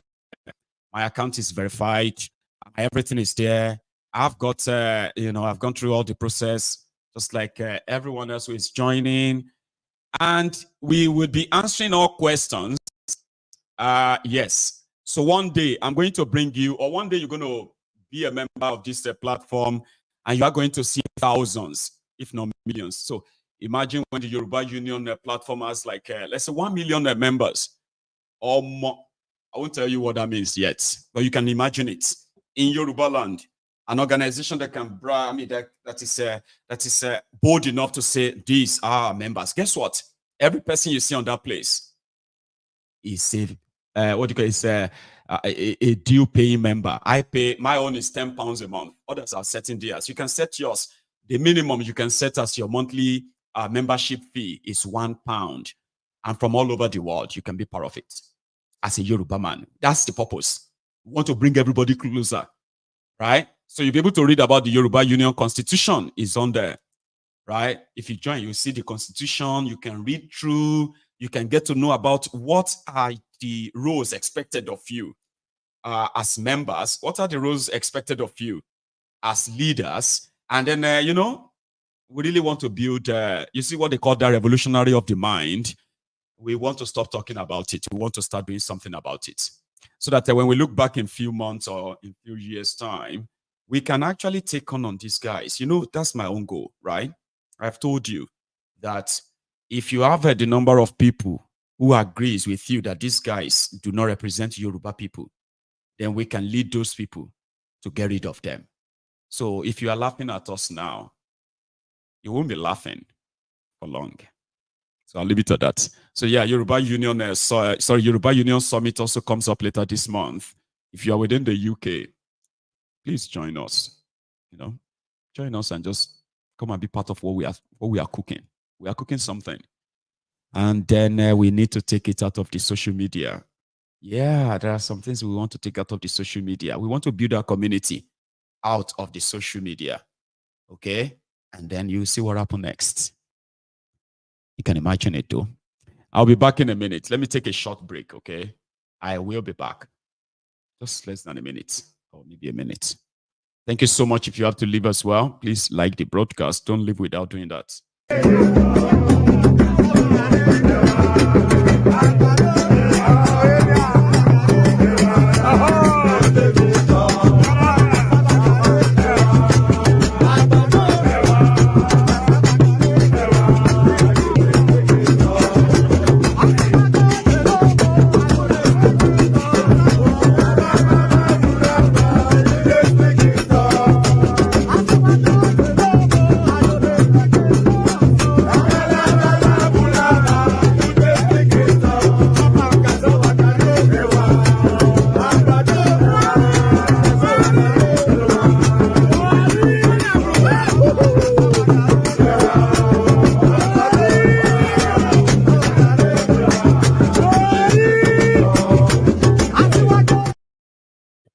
very much. And yeah, that is me back. And I actually have a caller on the line. Is that connected? Right. I have a caller. But somebody asked a question that if you are not Yoruba, can you join? No, you can't. Okay, you can't. But you can be part of it as well. Like a lot of we have had non-Yorubas who have actually supported so many what do you call it, supporter programs on Maiyegun's diary political, but this one is different. We are putting together an army, Yorubas, who are going to be of the same mind, the same thoughts, the same goal. And at the end of the day, we are putting this together just to ensure that everything Yoruba is not completely rubbed in the mud, because that's exactly what these guys are doing. So if we have to fight for our people, we need to train them how to fight for themselves. And that's what the Yoruba Union is all about. We want to utilize the power of number. We want to show to the people that this is the most difficult job to do. And that is to bring people together under one umbrella, under one goal and mission. And that mission is Yoruba Nation. But there's so much work to be done on ourselves, on our people, before you can then finally say, yeah, we are ready for the Yoruba Nation that way. I know some people won't like this, okay? We have those who have been using this for so long, right? As a face cover for other things. Now, this is going to be a proper platform as a Yoruba person. I'm not saying that a lot of Yorubas are going to adopt it. It doesn't matter. We are looking for the majority here, all right? That's why I said, now we need to bring people under one single umbrella in a way that the ideology of the Yoruba nation, right, is engraved in the mind of the generation of Yoruba we have now. Catch them young now, put them on that path now. So you see all these people who are changing the history as well as the ethics of the Yoruba people into what they want it to be, which is the ones that is so disparaged, the one that, like anti-Yoruba totally. So we need something bigger to counter that. And you can't do that as an individual. People need to kind of join it, believe in it, and then go for it. So yeah, a lot of them won't like this. And then they will say a lot of things. I don't give a damn about that, right?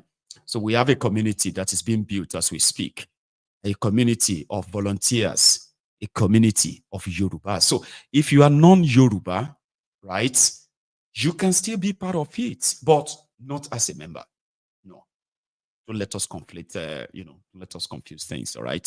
So it is 100% Yorubas. And listen, I put that on Maiyegun's diary political yesterday. Then people started abusing themselves on that day because I said, what will make you become a citizen of Yoruba land? The first thing that would make you a citizen of Yoruba land is by birth. Do you get that now? And when I say by birth, it takes two to give birth to one, right? So if you have your parents, for example, if they are both Yorubas, you are automatically going to be a Yoruba citizen. Now, if one of your parents is Yoruba, it doesn't matter whether it is the mother or the father. In a progressive Yoruba society that we grew up to know, you are a Yoruba. And that gives you that access.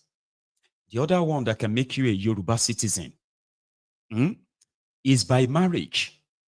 Now, when you marry a Yoruba woman or a Yoruba man, there is the process of marriage. That the moment you are issued that marriage certificate in the Yoruba courts, any Yoruba court that approves and gives you that marriage, there are processes that will prove that it's real anyway, like any part of the world. You have to prove to us that the marriage is real enough to say, okay, yeah, go ahead. But we all know now, are we not traditional people, by the way? So yes, if somebody says, I'm in love with her, I'm in love with him, and I'm marrying him or her, and a court of jurisdiction, what do you call that thing again?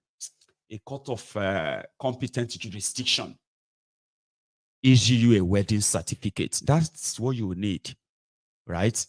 To get your citizenship.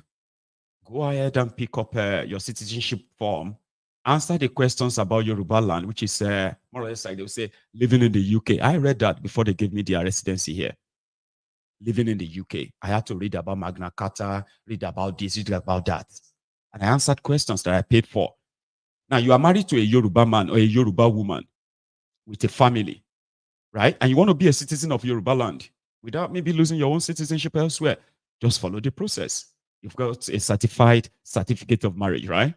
File that in the, I don't know if we are going to call it the institution of citizenship that will verify all the process. And then you become a citizen of Yoruba land by naturalization. It is the law. You see all these Ronukus or Mualele Yorubas. We need a stronger force to get rid of not just them, but the source of their bigotry, the political class of Yoruba land. So you're not going to like me. But you are free to laugh. Look at us and be like, one day you will beg us. So please, we'll take them easy now. And please, let's negotiate. Let's talk about, we are all Yoruba. We'll tell you we are not all Yorubas. There are all Muale Yorubas. And you've had a long ride. Now your days are numbered. So you've seen our birth now. You can watch us back in a few months, okay? And then, gradually and gradually, because you know what it takes? All it will take is the resources, the human resources to get rid of these guys. I have vowed to be part of anything that will get rid of them. So look at me now and possibly laugh at us. You won't be laughing for long. I promise you. Here is my caller. It's been there forever. Hello. Hello, sir. Maiyegun. Yes, sir. How are you? Is that Polapenga? Is that you? Can you hear me? Yeah, I can hear you clearly. This is Polapenga. Great. How are you doing today, Baba? Yeah, I'm doing great. How are you and the family, your wife and your kids? We are very well. Oh, thank you so much. Sorry, somebody just said something. Yoruba Union, as it is. Sorry, one in there for me, okay? Somebody said Yoruba Union is not Yoruba Nation. Absolutely. So we are not shouting that we want to come and give you Yoruba Nation. Take it out of it. What we are saying is that we will put together a platform that brings all Yoruba together. And if we finally have that number, and all of us agrees that it's time for us to now go for our Yoruba Nation, we will now see those of you that will stop us. That's why I'm saying laugh at us right now. So the present thing is that to build a community where we have a shared common heritage. Shared, that's what we are building. And you will see it. You will witness it. Polapenga, sorry to interrupt you, please. Yes. No problem, sir. Yesterday we are having the People's Parliament, so I have to excuse you on the other participant. So the point I wanted to make was 2 points. One of them is Peter Obi. He has a lot of followers. And before this protest, he came out openly and he was calling President Kalu the people's president, and he was telling him that he has the people's mandate. This is very annoying and very wrong of him to say. Okay. Because millions of people are following him all over the world, even in diasporas. So him coming out to call Thiefnubu president and telling him that he has the people's mandate is very wrong of him. It's very, very wrong. I'm telling you, that was why that woman was angry and upset with Peter Obi. The woman that said she had already grown so many enemies because of his campaign. Yeah, that's why I do Benin sister. Yeah, for him now to come out and say that Thiefnubu has the people's mandate is wrong. Peter Obi was the person the people gave his mandate. Kalu stole it from him. Peter Obi should never address Kalu as his president. It's not right, because he will lose his followers. I'm telling you, this I was very angry. My wife, who was angry. Hearing him say it's like he's indirectly validating him. Well, I think for context, right? Yeah. I believe for context, okay, he was, he was saying that, like, he's now the president. I mean, that the people, they voted for him. Now he should do the job. I think it's Okay, you know what? I'm just going to let you say something so that it doesn't sound like excuses for Maiyegun. Because that's the way I see it. That's why I'm saying it. Yeah, go on. Peter Obi was trying to give the point that the people have to come out to protest. You know, that is what I know he was trying to do. But there must be a better way he will do it, not by giving Kolu the mandate. The people gave Peter Obi our mandate. Kolu snatch it, grab it, and run with it. We are still angry at that. So him coming out now to label him the people's president and the people gave him is wrong. We don't agree that. We don't accept it. Thank you so much, Benga. So my second point is that the protest.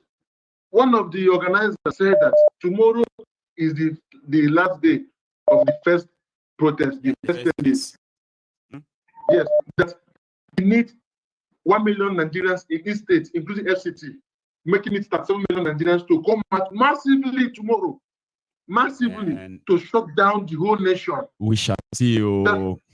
That if the president Kolu still refuses to address the issue, they will remain on the street till maybe 60 days. I watched it. It was on Arise this afternoon.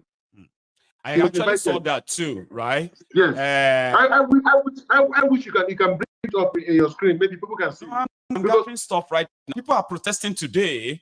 I just want, I want a comprehensive report rather than just partial. When it was still boiling, right? I could give you 2 reports a day, right? But there are things happening in between that we probably just left out talking about the protest. So this is me just trying to make sure that we are not lost on trying to, just push the news of the protest alone with that, and then ignoring other things, happening. Yes. So of course, I am aware of some of these things, and intentionally we're going to talk about them listening. Absolutely. Yes, sir. Yeah. Yes, sir. Even for the judge, one of the governors during the military regime. Yeah. He said that he has evidence. He traveled overseas and he met with people and has evidence that Thiefnubu is paying since it took over. Do you need the judge to tell you?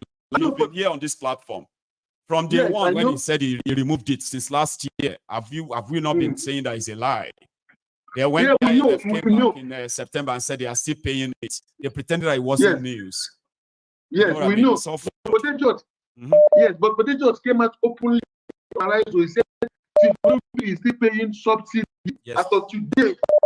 So he is calling on Thiefnubu to come out openly to make it public that he's still paying that subsidy. But the judge is out of tune. Then maybe he just woke up from slumber, right? Nobody see. No one should even ask Thiefnubu to come and tell them anymore, right?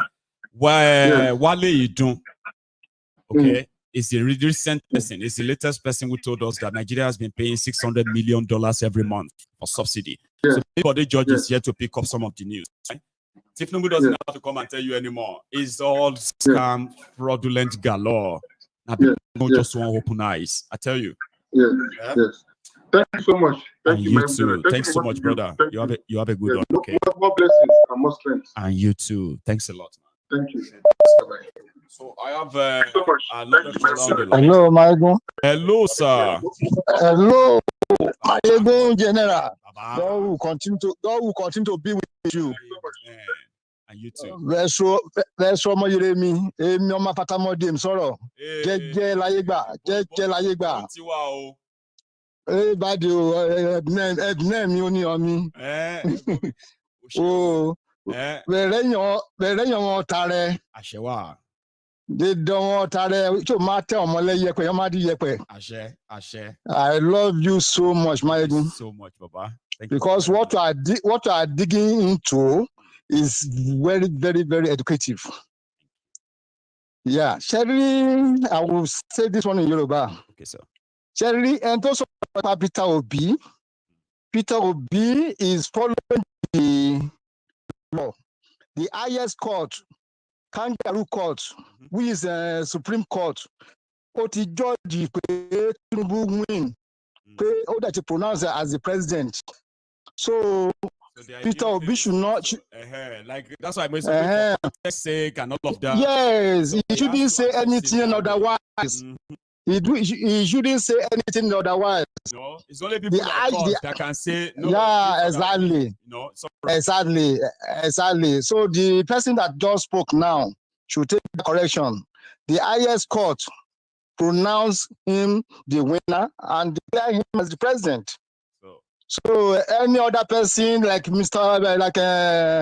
Peter Obi should not say something they will judge him as a contempt of the court or something like that.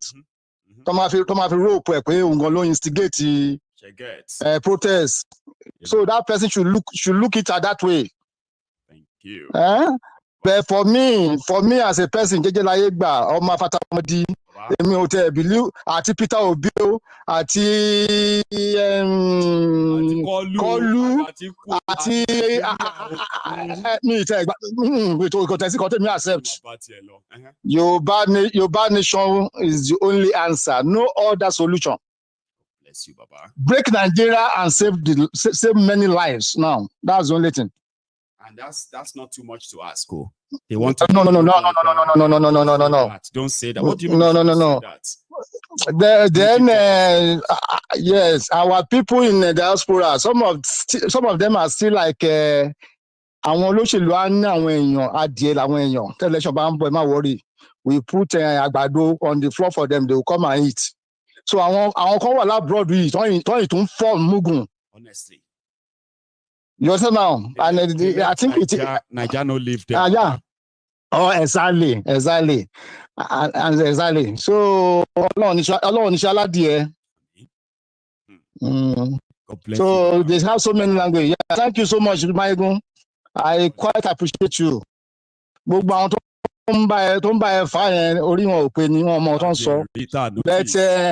will say this. At any rate,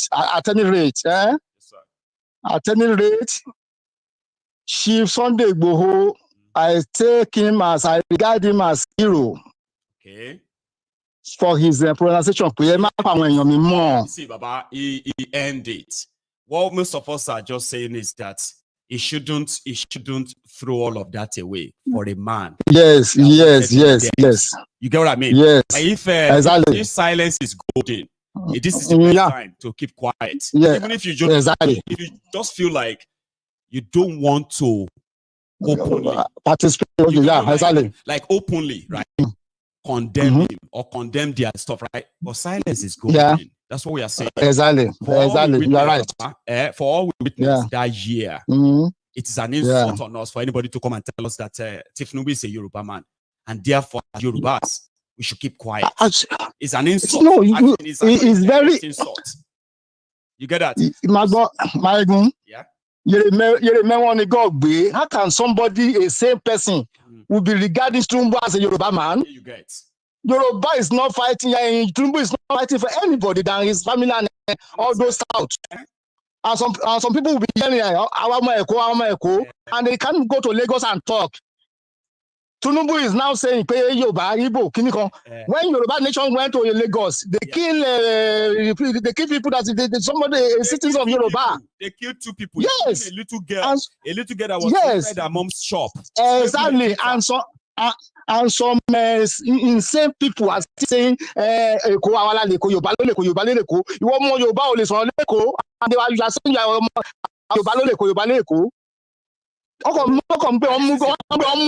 Check it, you see. This is the problem. Yeah. So I am a Yoruba man that nobody will actually gaslight or blackmail into accepting a drug dealer that I know his story so much. At all. Shall I understand? See, anybody that wants to disrespect me should tell me that Maiyegun, you are a Yoruba man. You should not be talking like this in Bani Shake with Shall you understand? Yeah. Maiyegun, I will have been one of the leader of APC in my local government. But because of Thiefnubu from day one, I find it difficult to belong to them. Like I found it very difficult to because of Thiefnubu. Like you think about it now. Somebody is very sortive. You and say very sortive. You're very sortive. Very sortive. What Igboho acknowledge? Because I know Kò sílẹ̀ tí mo mọ̀, kò sílẹ̀ tí mo mọ̀, kò sílẹ̀ tí mo mọ̀. We are not Akínshe Gbogbo Mo branch. Yeah, no. You play your role. You play your Ashisha Ayeju. Yes, Ashisha Ayeju. Na Ashisha Nuroro Ayeju. Yeah, Ayeju. Where? No. And I tell you, throw all of that away, right? Yeah. Because of who? Yes, I understand you. God damn it, man. No. I guess so. So you need to Yeah. No, I even recognize you more with your maturity. So I want to chorus, so let me chorus. No.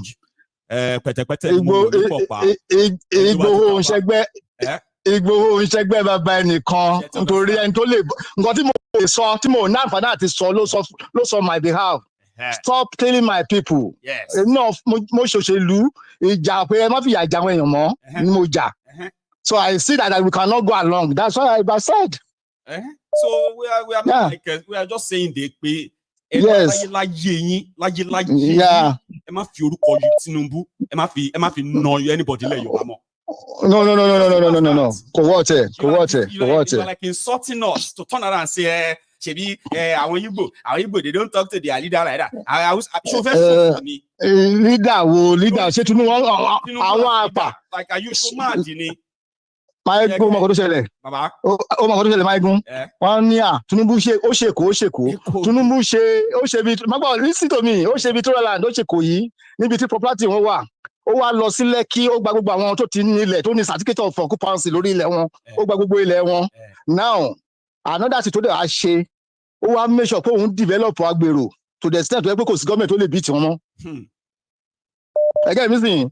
Then go to Lagos. Every junction in Lagos wà á rí ibi táwọn boys dúró sí tó ṣe àbá wọn sí nígbà tí èèyàn ń bọ̀ látoko. Tó ń mu igbó tó ń. Èèyàn kan ti sẹ ọkọ comments tó sáré tó fún mi ní one like mi ò mọ̀ nǹkan tí mo fi dẹ́ ó dà pé princess Okodo ìgbé abo orí burúkú fẹ́ ṣòfò ni. Ẹ má dá wọn lóhùn. Igboho never said that I should be guided àbí wà tí Igboho fẹ́ ṣòfò ni. No. Maiyegun, take care easy. Please. Mo ti sọ pé láti wá defend Igboho lórí platform mi. It's pretty much like a provocation, right? Get rid of them. Any of you are get rid of that to Lori Bruku Princess or wherever you are. I'm talking to you, but I know these guys. I know what they're up to. Do you think I just come on social media? Let's make an accusation. I go very show for Abi. Yeah. Thank you very much. So, yeah. Every junction, you see them in thousands smoking hair. Tó ìsọlọ́pàá tó máa harass wọn. So ó ṣe yẹn lẹ́kọ̀ọ́. So àwọn ọmọ tó máa ń sọ pé àwọn ọmọ Èkó nǹkan tí Tinubu ṣe fún wọn lẹ́kọ̀ọ́ nìyẹn. Gbogbo àwọn ọmọ graduate ń sìn ọbẹ̀ ọ̀hún tó mu drugs. Nígbà tó bá ṣiṣẹ́ iṣẹ́ ọwọ́ tó bá ṣiṣẹ́ fún èṣù máa ń wáṣẹ́ fún ni.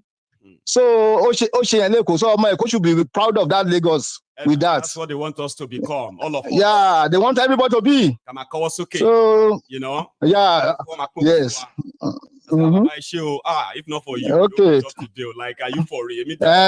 Yes. I wasn't at all.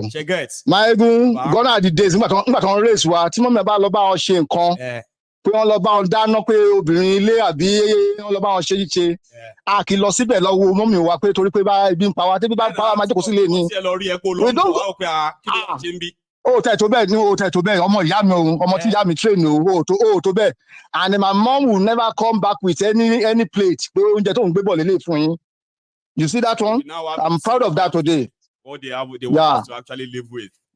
I know. Yeah, Almongiri ó ti wà ní Yorùbá land. Àti ní àìmọye Almongiri now. Unfortunately. God bless you, Maiyegun. Yes. Used to me, but they will exactly. But only you are a Yoruba, you don't have to abuse them. Abuse who's Yoruba? Tinubu Yoruba. Orí wọn ti dàrú. Thank you so much, Maiyegun. God bless you. Adare asunre o. We ni gbomo fi o. Dede ni ma kere okodele. Yeah, Odabo. Yeah. So that's one there. Now I have another caller, but I do only just about 30 minutes to go. Boss said demo mo se nwo mi o ni ku nbi kibi to ba wa. Shey you get? Ati what I want to go your fair different lórí platform you full lejo ma se papọ̀. I see you all the time. I see some of you. Lórí buruku e die. It's a simple thing.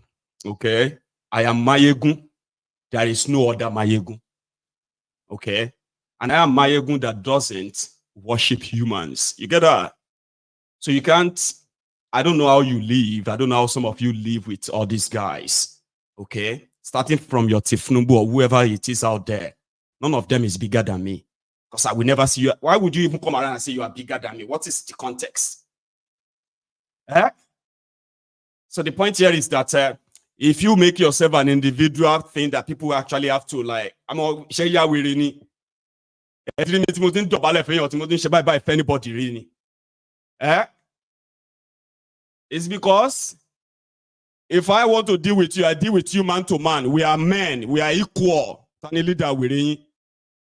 So if you are worshiping people and you have people, you're like, here you get. I have my own different orientation. And when I relate with people, I want them to be very sincere and straightforward. I don't condone any sort of a jack cover up. Leave that. Don't say it. I be very show funny. So I have seen things I have seen things so up close. So if I come out and I say something, I mention names. I don't conjure things up. I don't kind of cook things. I mention names. Nobody buy. I would rather you actually say something yourself, not all these ass lickers who are wondering, who you be? So the Bible defend the platform me only die alone much. Igbo ni mama ran yin si so that o ma rí video yẹn. O ni ma fún ni mama sọ̀kò yẹn sí because almost sunny. You get that now? Almost sunny me or sinning. I can't really trade well with you. So trigger it. I will send you to your Igbo. What that John share the papo. Here, hello. Hello, Maiyegun. Baba. Ẹ̀wẹ̀ so. Wà á kalẹ̀ jáde lórúkọ tèmi. Mo wá ní Ìjẹ̀bú àkọ́kàn tó ń pè ní Ìkòlù. Jẹ́ ìṣàlàyé kíní kan fún ẹ ṣe sùúrù. Yes, sir. Wọ́n máa ń sọ kíní kan níbi tá a ti wá òtítọ́ ló máa lékè irọ́. That's right. Bó ṣe ń ṣe ni kó máa ṣe má yíwà padà. Torí bàbá tó sọ̀rọ̀ tán ẹ̀ bàbá Ìjẹ̀bú tó sọ̀rọ̀ tán ẹ̀. Bó ṣe tọ́ gbogbo ọmọlúwàbí Èkó ilẹ̀ Yorùbá nìyẹn. Àwọn bàbá wa bó ṣe tọ́ wa ni àwọn ìyá wa bó ṣe tọ́ wa nìyẹn. Kò yí pé ìyá wa lọ bá wọn ṣe kan à ń lọ gbàrẹ sí ibì kan. Bàbá tèmi mọ Jákàndé 1-on-1. Ẹ tó bá wà lórí platform tó bá jẹ́ ọmọ Èkó kó gbogbo orúkọ mi wà á kalẹ̀ jáde orúkọ mi. 1-on-1 ó mọ Jákàndé ó mọ bàbá Jáwándò. Bọ̀ ká má pa ẹ̀gùn á lọ gbàwé rẹ́sì nílé Jákàndé rí ọ̀hún tọ́ wa bẹ́ẹ̀. Sorry, máa gbọ́ program every night. Láíláí, ẹ̀yin náà lọ gba láti nílẹ̀ bàbá ní Bíṣọ̀ Ọbásanjọ́. Ó sọ̀rọ̀ kan, ó ní àwọn fámìlì orúkọ tó ṣe fámìlì tí ẹ orúkọ ńlá ni. Bó mọ orúkọ ńlá ni fámìlì ẹ. Máa gbọ́ pé mò ń kí ẹ lẹ́yìn. Àwa tí ń gbórúkọ yẹn ti pẹ́ gbogbo yìí pé a ṣẹ̀ṣẹ̀ délé ayé. Bọ̀ ká má purọ́ jù. Bó ṣe ń ṣe ni kò máa ṣe jẹ́ ìṣàlẹ̀ support. Mo máa ń gbọ́ message, mo máa ń gbọ́ program almost every day. Ìgbà mi ẹ̀ẹ̀mejì lójúmọ́. Bọ̀ nísìn ẹ̀ẹ̀mejì lójúmọ́ ni máa tún gbọ́ talẹ́. Bọ̀bọ́ kan sọ̀rọ̀ kan lánàá tó kọ́kọ́ sọ̀rọ̀. Mo rí pé ìwọ náà attack àwọn kan náà tún bá sọ̀rọ̀ kan nǹkan bẹ́ẹ̀ yẹn. Bọ̀ nǹkan máa ń wá lójoojúmọ́ ni mo ò ní pẹ́ jù. Torí ipe àwa Nàìjíríà àwọ̀ educated tó Kenya kan àwọn tó wà lórí platform ẹ̀ tó bá kó fún wọn 90% wọn máa sáré lọ gba ministerial post ní Nàìjíríà ni ìkan dáadáa bóun ṣe rò lọ́kàn ààrẹ nìyẹn kò rí bẹ́ẹ̀ lọ́kàn tèmi láíláí tí máa fi kú bílẹ̀ máa kú ilẹ̀ máa ṣá ni mo ò ní wà náà tó máa lọ gbẹ̀rẹ̀ sí nílé bàbá Tinubu láíláí Ọlọ́run ní ṣe mí bẹ́ẹ̀ tọ́lọ́run bá ṣe mí bẹ́ẹ̀ mo dójú ti bàbá mi mo dójú ti ìyá mi nù sàárè wọn ni à ń bọ̀sibọ́sí àwọn ló bà Nàìjíríà jẹ́ àwọn ló bà ilẹ̀ Yorùbá jẹ́ àwọn ló bà ìlú Èkó jẹ́ nǹkan tí fẹ́ sọ ni torí ìgbà tá à ń dàgbà àti Ìjẹ̀bú, àti Ọ̀yọ́, àti Oǹdó, gbogbo ilẹ̀ Yorùbá, àwa educated. Ìyẹn ṣe rí dọ́kítọ̀ káàkiri orílẹ̀-èdè ayé tó bá ní kí leléyìí Dr. Ojo ẹni tó yẹ gbogbo Croydon hospital pátápátá ọmọ Àkúrẹ́ ni Ojo lórúkọ ẹ̀ kò ń ṣe ń bà kó e kò dẹ̀ ń ṣe Musa àwọn bàbá yẹn ti kàwé máa ti sọ ojú èmi náà lọ wọ́n ti kàwé àpẹẹrẹ pàwọn Yorùbá ti kàwé nìyẹn ìgbà téèyàn kan bá ń fi wá wé Kẹ́ńyà tó bá ń ṣe kinní kan àwọn Tinubu yìí bàbá olórí burúkú Tinubu pẹ̀lú gbogbo àwọn tó dìrẹ̀ mọ́ yìí gbogbo wọn lọ́jà àǹfààní ìwé ọ̀fẹ́ nílẹ̀ Yorùbá lọ́jà àǹfààní hospital nílẹ̀ Yorùbá bàbá Jákàndé kan ló kọ́ Rando hospital ẹ tó bá mọ sùúrù rere dáadáa o bàbá Jákàndé kan ló kọ́ Mercy hospital Mercy hospital lọ bẹ̀ mí sí bàbá Jákàndé gbà tí bàbá Jákàndé tukú tó dé ó rí ìfọ́bíṣì hospital méjèèjì ni ṣé Fáṣọlá máa sọ pé àwọn ẹbí òun ò lọ sí Rando hospital ni àbí Gbàjàbí Àmìlà ló máa náwọn fámìlì òun Fáṣọlá fúnra ẹ̀ gan Rando lọ bí sí. ṣé àwọn kìnìún ló máa sọ pé ẹ má sì lọ bí sí ṣé Gbàjàbí Àmìlà ló máa sọ pé bàbá àwọn fámìlì òun lọ sí Rando hospital ni gbogbo ẹ̀dùn gbogbo wọn olórí burúkú náà ni wọn máa kó léèkì dẹ̀dùn wọn gbogbo àwọn tí dẹ̀ ń dárúkọ yìí ọmọ èmi one on one àbẹ̀rù yín mo mọ̀ pé tó bá dójú ẹ̀ gbogbo ara máa mọ̀ nǹkan tó máa tẹ́wọ́ ló máa mọ̀ ẹ jẹ́ kó máa tó máa dálẹ̀ kó máa sábọ̀ lóyìnbó àwa ní nǹkan tá máa fún ọ ó wà lápò wa ó ṣe àṣẹ̀ṣẹ̀ ń wa lọ ni ìgbà táwa ti wà àwọn bàbá wa wọn àmọ́ lẹ́ẹ̀kan tí ẹ tó sọ̀rọ̀ tán ẹ̀ sọ o kí àwọn ò lọ tò bí kan káwọn màmá ò ló ṣe bẹ́ẹ̀ káwọn lọ jẹun pátì yẹn láíláí àwa gan ò lọ tó bẹ́ẹ̀ tá a bá ń bọ̀ láti Kárẹ́nà Àgbàǹgbòṣe títí dé Dùmọ̀tà tó bá wọ̀ tún wò sí àwọn Yorùbá ló ń tajà ń bẹ̀ àwọn kọ̀ọ̀rà àwọn India ló ń tajà ń bẹ̀ àwọn bàbá Ìjẹ̀bú àwọn ìyá Àkòdú ló ń taṣọ àwọn ìyá Ìjẹ̀bú ló ń ta gold àwọn Lulu Khan àwọn máa mi tibla gbogbo àwọn nǹkan bẹ́ẹ̀ ó máa ń ní wọn left and right ni ẹ wá pé una build Lagos you don't build anything everybody go back to his yard I'm original Lake Lagosian Alhaji Ganiu Dadu wà ń bẹ̀ bàbá mi ò lọ gbà mí láìsí ilé ẹ̀ bàbá mi mú àwọn tí ń sọ ìdada one on one ẹ wá sọ wá doníbàárà Rẹ̀mí Tinubu tó bá gbọ́ nǹkan tí ń sọ. like ẹ live life in fear doníbàárà online like fear tẹ́ máa ṣe Máyégún kò ẹgbẹ́ bóyá wọ́n bí ẹ láyà o social media for human being Máyégún kò ẹgbẹ́ imagine kí bí ẹ n fi láyà o program mi sà kí n bẹ̀rẹ̀ sí ni máa ṣe ọ̀rọ̀ bíbí like Ọlọ́run ò ní ṣe bẹ́ẹ̀ Ọlọ́run ò ní ṣe mí náà bẹ́ẹ̀ Máyégún I'm telling you one thing àwọn ajá Tinubu àwọn tó yẹ pé tí wọ́n ti bàjẹ́ tó yẹ pé tí wọ́n da wọ́n máa ń gbọ́ programu ẹ̀ tó bá fòun lẹ̀ bí báyìí ọmọ máa sọ apá kìíní kan bẹ́ẹ̀ la sọ bẹ́ẹ̀ ni sọ ẹ tó bá tó bẹ́ẹ̀ ẹ mọ ibi tí ń gbé ẹ wá mi wá Croydon kò jù bẹ́ẹ̀ lọ so bó ṣe jẹ́ nìyẹn. Kenny nice one right thank you so much okay so to my non-Yoruba speaking listeners, okay, that's people just trying to react to me, reacting to some Olori Buruku that want to come and defend Sunday Igboho, Olori Mayegun's diary political. If I Chematini, yeah. Hello, Maiyegun General. Good morning to you. This is the African Wahala. How are you, Baba? Yes, sir. I'm doing very well, Baba. Great. I'm doing very good.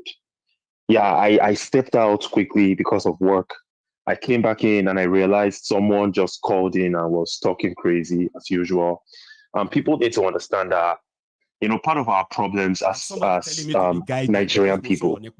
You need to be guided. The other day, few of them came and they said, "You this Maiyegun, you better don't come to Nigeria or else, we'll show you that one thing assassin, one thing kidnappers, one thing you don't need firewall, everything, every crime, don't link money." It's what was the Maiyegun, me amplifier. One threatening me. What level, yeah? Okay, no, I won't deal with Maiyegun, you as faceless. If go. You will now see the difference. Go on, Baba. Maiyegun, see, these people, they love to worship other people. That's what they do. That's the simple. It's simple. People love worshiping other people because they have no self-confidence, low self-esteem, and they have severe inferiority complex. These people, and these are the kind of people that make up most of our society. Unfortunately, I was also that way too, because we were trained to be that way from our parents, from all aspects of society. the schools that we go into. You know, growing up, your parents will tell you stuff like, oh, don't speak when adults are speaking. Then the politicians will tell you the same thing. Oh, my pronouncement is final, deal with it. Then your pastors, when you're trying to revolt against or ask certain questions, your pastors will tell you, oh, shut up your mouth. Don't you know you'll go to hell? Then your imam will tell you the same thing. Oh, God says this is final, so shut up. Nobody is encouraged to use critical thinking, and that's why all these buffoons, that's what they are. I didn't hear that person's voice. I wish I heard him so I could address him by his name, whoever that guy was. It was that person didn't call in. I just glimpsed it. Walori chat me. You know, I said, okay, let me give you the bit of a background, okay? So it was like I was talking about the fact that, oh, hang on. I think we were talking about Thiefnubu generally, okay? And then we now said that despite the fact that Thiefnubu had a hand in the assassination attempt on Igboho himself, right? As well as his, you know, his countenance when it comes to Yoruba nation. He never hides it, right? He said he's a no because of his ambition, right? So I said it is an insult for someone, right, to now turn around and say Thiefnubu is a Yoruba. Therefore, as Yorubas, we're supposed to protect and defend them. I said, that's an insult. You get that now? I now said, that is why when this Igboho and his minions issued a statement that says Yorubas are not going to, I was like, that's an insult. Yep. Thiefnubu doesn't give a damn about 100%. Yoruba people. He doesn't give a damn about Yoruba. So that was just a conversation. The next thing, one Olori Bruku on the YouTube just said, Igboho never said that. Maiyegun be guided. Press the button, continue me straight. You know, like run here face to face. Again, 500. Funny uppercut, Lori. 1.5 shine total. Yeah. Most of only were guided. Or you see, I'm saying something. They talk about people, they mention their names. The best you can do is to sue me. You know, no. My God, these people, they're not reach you now. With violence or anything anymore. I'm bigger than that. Let's go beyond that. Now, if you now worship Igboho, right? It's your business. But don't ever in your life tell me to be guided when I'm talking about anybody. Don't Thank you very much. Tell me to be guided. Maiyegun, watch your mouth. I've been worshiping any. That's what I said. And lucky enough, some people got rid of that person. I be show funny. Can me work careful. Shout out. I came in. Picture. The poof pic. Only can me work careful. Look, Maiyegun's diary political. I should be guided. Maiyegun's diary will be say with a fire una. Your most powerful politicians, your most powerful pastors, they all get the work here. And you're talking about guided about Igboho. Guided. Well, at the end of the day, Maiyegun, like I said, you know, we've been trained. We've been trained to be slaves, and that's why these guys are the slaves that they are. They will learn eventually. But the main reason I called in actually was those guys that were drowning in the Mediterranean Sea. Very, very sad. Very, very sad. Yeah, I saw that earlier. Now, this is one of the reasons why your platform is very, very important. Because I was once in those shoes. Believe it or not, Maiyegun, you'll be surprised by what I'm about to tell you. You want to share? You know, in 2001, I just finished high school, and as of 2001, I already hated Nigeria. As of 2001, so I was looking for a way to escape. I knew a guy. There was one Edo friend of mine like that went to Spain through Morocco. Well, he wasn't my friend. He was more like a bros. He was an older guy. He was in his 30s. Then I was like 18. So this guy went through the desert, got to Spain, came back, picked up his wife and son, and they went back to Spain after a year, around 2002 or early 2003. So as of 2003, I was nurturing that idea that, man, I say this desert roots now optional. And I was never thinking about, I had no incline within me that instead of risking my life following this, maybe I should just risk that life and go fight these criminals. You know, back then it was Obasanjo. Nigeria wasn't as bad as it is now, but it was bad. Nigeria was horrible back then. And it was Obasanjo. So the fact that I did not have that mindset to challenge the criminals that put me in this situation, I didn't even know. I had an idea that, man, how come all these politicians are so rich and most of the people are so poor? How come? So I knew there was a link between the politics and the poverty in the land and the underdevelopment. But I didn't really have the information or the enlightenment to know that I was supposed to maybe find a way to gather myself with other frustrated people in huge numbers to go protest. I know. I never saw it that way. The risk is so much that you could lose your life. So why not just go and, exactly. So I'm not going to blame those people. Yeah, that's why I can't really blame some of those people. A lot of people might, jump into conclusion and blame them that, oh, these people are stupid. No, you can't really blame them because a lot of them are not enlightened. They don't even know. They are just trying to survive. But when we have a platform as this that encourages people to do the right thing, then maybe more people might, begin to come together and say, you know what, instead of dying, and back then it wasn't even this dangerous because back then, like I said, it was Spain. You'd have to cross through the coast of West Africa. You almost get through like Sierra Leone, Liberia, Algeria, Morocco, Spain. Now you go through Niger, Libya, before you get to all those places where the desert between and so my brother, the distance between Agadez and Libya is like over 1,000, maybe 2,000 kilometers. Yes. So it's a death trap going through that desert to get to Libya, as opposed to going through Morocco to get to Spain. Now it's way more difficult, way more treacherous, and people are still taking that risk. So the bottom line is, if more people can get information to realize that instead of risking my life to go through Libya, Mediterranean Sea, standing a chance of being kidnapped by the Libyans, thrown in an underground prison for years, then have my body organs sold. Instead of taking that route, let me just go and face these criminals in Ogun State Ministry of Ogun State Government House. Let me go and face these terrorists in Aso Villa. That's the best thing. I would rather do that and get shot and get killed. They'll kill me. Exactly. Yes. Yeah, so thank you so much, Maiyegun. That's my contribution. Wahala, brother, you have a very good one. Okay, I do have another caller, but my time is already winding down. I'll say, like it's coming to an end. So I've got 15 minutes at the max. So please, if you are still here with me, do your best and like this broadcast, okay? And then we take the call. Hello. Hello, sir. Yes, sir. Baba. Báwo ló ṣe ń lọ? Baba mi ò kọjá ìyára mi o. Baba tó ń provoke mi o. Bàbá má wọrí torí wọn ṣe pé wọlé. Because ọmọ group mi wà. Ọmọ bá ń lo balógun òjò pàṣẹ kẹrẹ má jẹ lọ́yọ̀ọ́ lé. Àwọn ọmọ àlè. Bẹ́ẹ̀ni. Àìṣe Sunday Ìgbòho ẹlẹ́nu méjì. Let's get.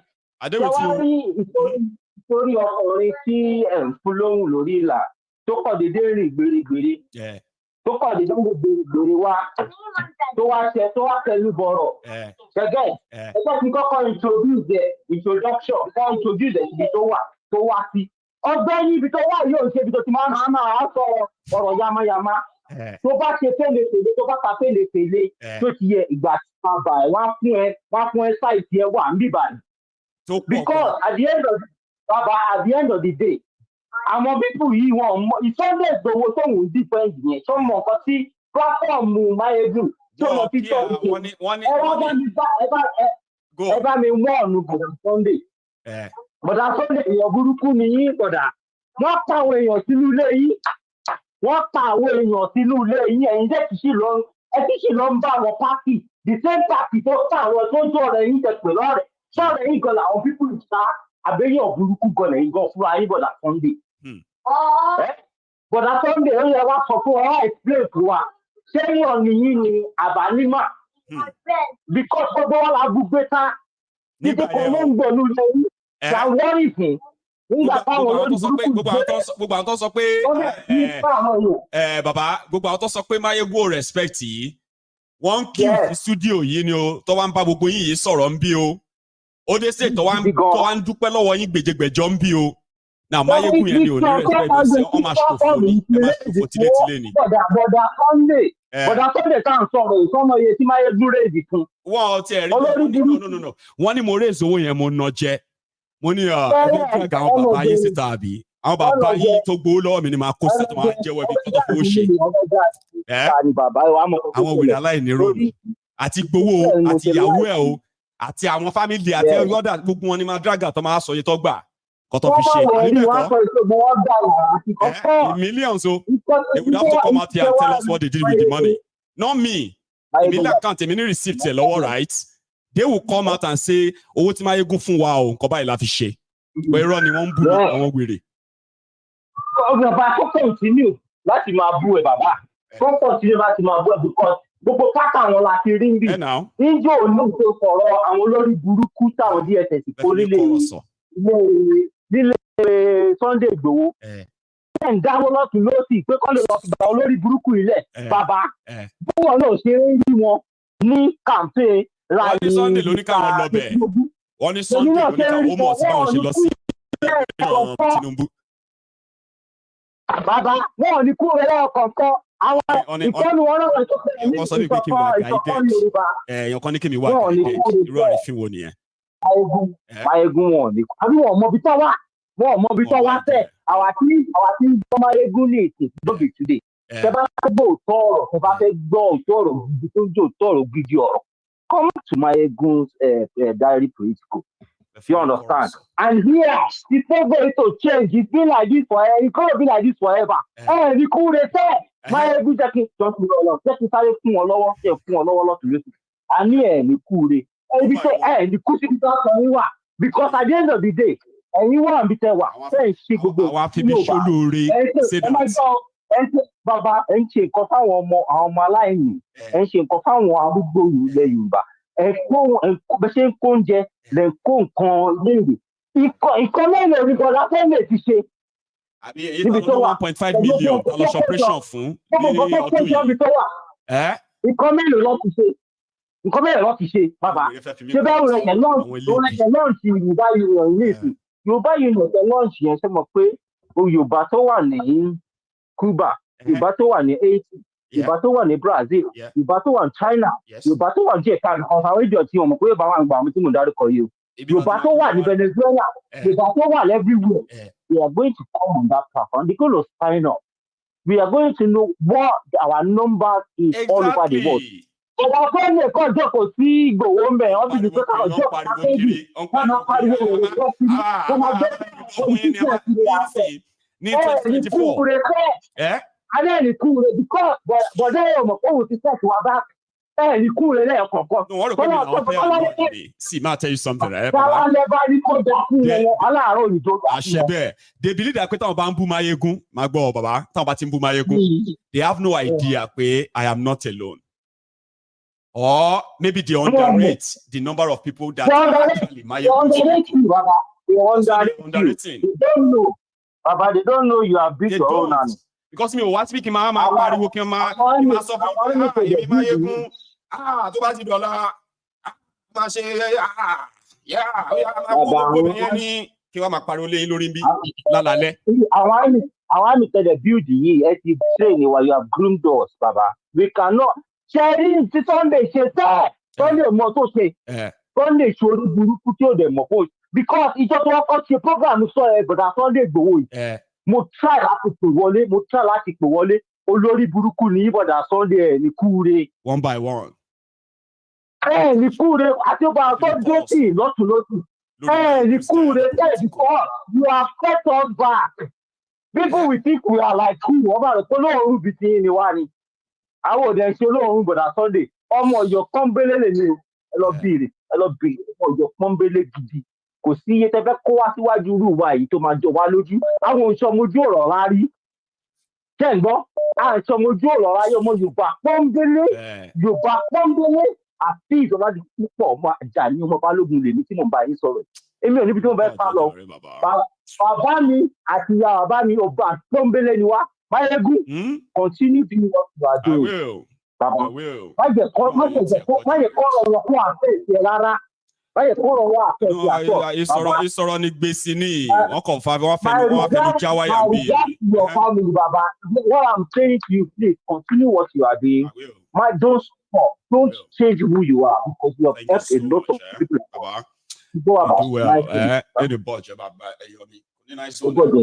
God bless you. So I have just one caller to take. I have a call. Oh, did you just? Oh, lucky you. You were able to call back right away.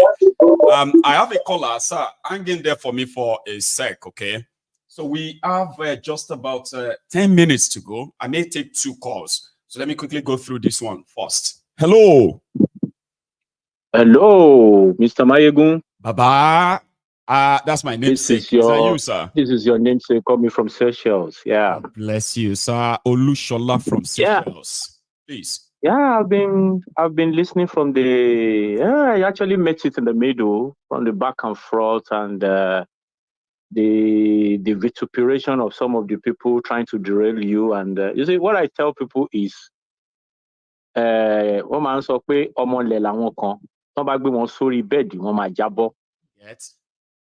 Yorùbá dẹ̀ máa ń sọ pé lẹ́yìn àpọ́nlé àbùkù ló kàn. So you see, when people are not up to you, they will do anything to derail you. Like some of the commentators have said, their platform.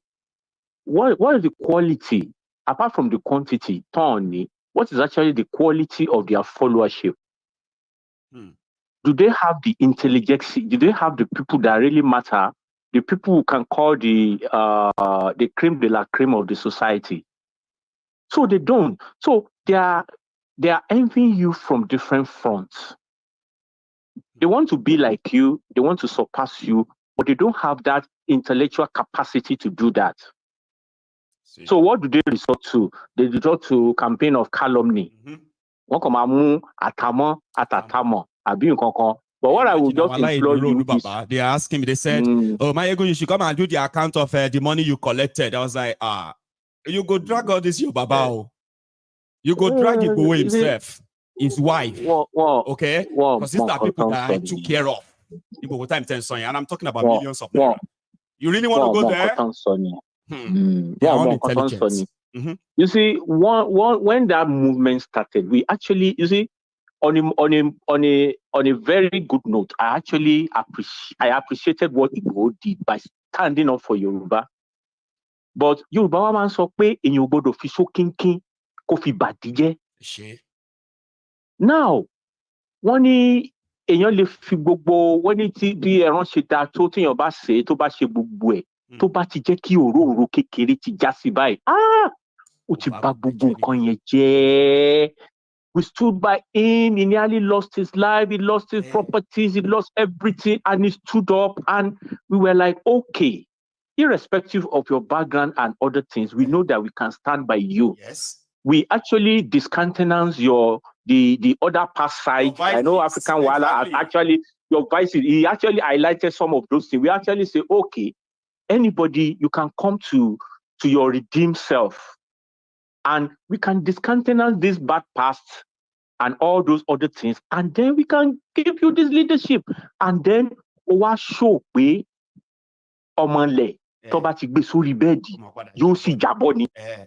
So that's why I was not really confounded or really surprised. They want to come and compare us. Oh, he has money, he has cars, it's not your level, it's not your mate. Watch your mouth. I'm like, so what don't join you? It's actually those things that matter to you, Abi. Like, what the heck? Shebi gbogbo nǹkan tá ti máa ń sọ fún wọn náà ni pé now people should emancipate themselves from this worship culture. I was listening to African Wahala. That was the way we were brought. We were brought to worship our parents. We were brought to worship our pastors and imams. We were brought to worship our elders. We were brought to worship everybody. So we have been living a subservient, a subdued, and a slavery lifestyle all all our lives. And so some of us tell us that we are the most respectful tribe. No, that's not. That's not respect. Respect respect you. People where they kill you, I want to panyo, I want to buy you they want us to continue to now. If you tell them to accountability, you are not doing this well. You are not doing this well. Why must you be talking? Why must you be talking to me like that? Don't you know I'm older than you? No, you don't bring this respect angle. We are talking of accountability. Please. You know, when most people get to the diaspora, the first thing they first do is all these your over bloated appellation, doctor, Mr. Lawyer. They take everything, they call you by your first name. As it should be. That is very germane. That whatever you achieve or you have accomplished, you are an individual. And that is instructive. So nobody calls you, nobody respects you because you're a doctor or because you're a lawyer. People respect you because of the value you can contribute to that community. And this is where there's dignity in labor. That's right. A plumber is as important as a vulcanizer. A vulcanizer is as important as a doctor. A doctor is as important as just as a cleaner. Too, if that's as a cleaner. Yeah, because if your car is faulty and you don't have anybody, you have a busted tire on the highway. That is when you know the importance of a vulcanizer. And why you have to respect him. And you have to respect him. So, but in our own climb, you will see those are the low lifers and the people that they look down on them. And we are doing to. So you now see people like when they refer to you Maiyegun, they want to put doctor, chief, professor, Maiyegun. If you go to any social function, they know who you are talking to. I can buy you and your family. That's slave trade, right? Why do you want to buy a human being? Emancipation, we need that. You see why I'm not, when people have been saying a lot of things about this protest, I've actually have my reservation because one, we must look at the positives. What are the positives? Now, political emancipation, I think political consciousness. So an average Yoruba man, Igbo man, or any tribe now know that the weapons that are fashioned against us are these politicians. You know, like, in fact, 5-10 years ago, when you tell people about the importance of the politics, people say, but now what you want to do and sing. See? So attend to participate, what you want to do. So that is a positive. And like people are saying, there will be a calm before the storm. So this is a rehearsal. People are getting, because you cannot beat a child and tell the child how to cry. No. You cannot do that.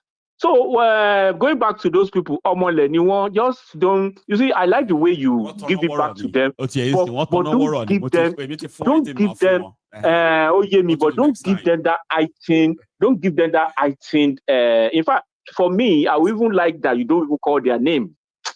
We don't need to be hearing their name when we, Yoruba will say, one ruwere lori, come fi ese wai huire. What you are carrying is so gigantic and monstrous and humongous than for you to now be, I get you. Those are, those are the ranting of an ant. They want to derail you for where you are going. They want to just get to you. So just leave them. Those are the ranting of an ant. They are inconsequential. Those are inconsequential people. So just keep doing what you do, and we're solidly behind you. And the journey of 1,000 miles starts with a single step. We're gonna get there. Have you signed up on your own Yoruba Union yet? Yeah, I will do that. I will do that. I've seen the. I've seen the. I will go through. I will do that. I will do that. Thank you so much, sir. Okay. And my own my own is I just pray. I want shower ni want to ni shower. That's my skepticism. I want shower. Come out to work. Go wọlé. Ẹ máa gbọ́. Ẹ jẹ́ kí n sọ̀rọ̀ kọ́ fún yín nípa ti union. Lára àwọn nǹkan tá a ṣe pẹ̀lú union ni pé number one, aims and objective, kini purpose union at the outline there. Then be a member of the union and the constitution so you are very easy to read and understand. Yeah, you get to know what is your role here. Now, if you now get to a position of leadership of any kind in the union, right?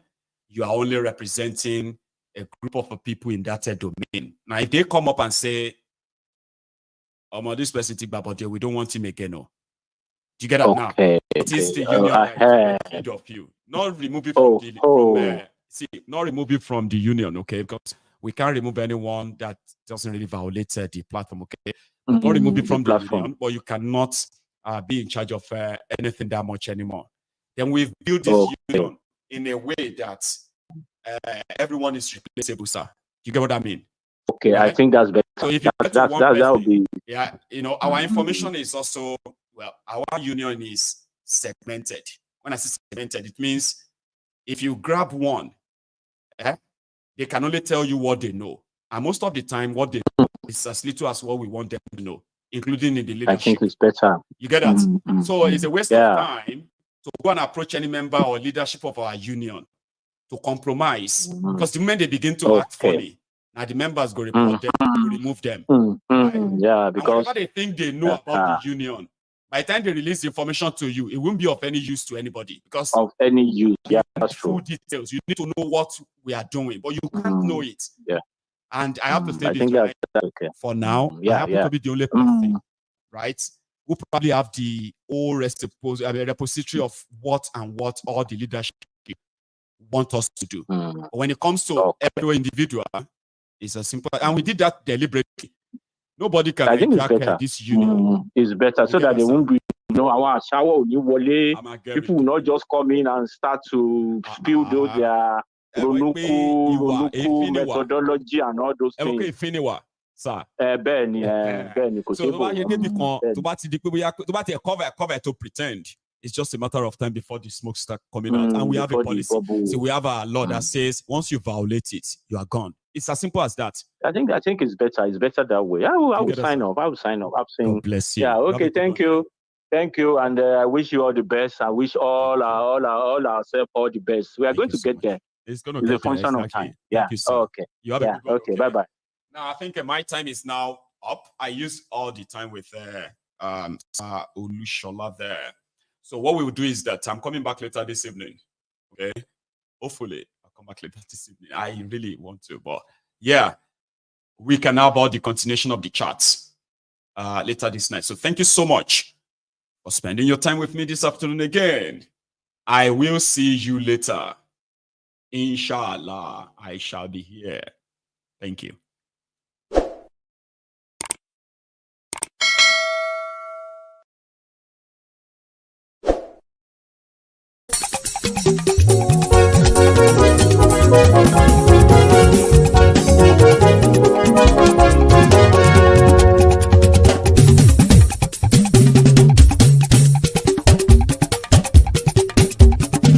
Maiyegun làwa mọ̀ làmọ̀ tó dòdòdò. Maiyegun Diary Nayibi #1. Maiyegun làwa mọ̀ làmọ̀ tó dòdòdò. Maiyegun Diary Nayibi #1. Maiyegun ti dé o ọ̀rẹ́ ara ìlú. Maiyegun Diary Nayibi #1. Lórí Facebook, lórí YouTube. Maiyegun Diary Nayibi #1. Gbogbo bó ṣe ń lọ ni Maiyegun já wa sí. Maiyegun Diary Nayibi #1. Àṣírí ọ̀jẹ̀lú kì í bò níbẹ̀ o. Maiyegun Diary Nayibi #1. Bó bá ṣe eré àní Maiyegun máa wí. Maiyegun Diary Nayibi #1. Ó sì tún ṣe eré wàá gbọ́ níbẹ̀ o. Maiyegun Diary Nayibi #1. Maiyegun Diary political. Maiyegun Diary Nayibi #1. Godfatherism kò sí lọ́rọ̀ Maiyegun. Maiyegun Diary Nayibi #1. Ẹ farabalẹ̀ sẹ́ o kẹgọ́rọ̀ lẹ́nu o. Maiyegun Diary Nayibi #1. Àní Maiyegun làwa mọ̀ tó dòdòdò. Maiyegun Diary Nayibi #1.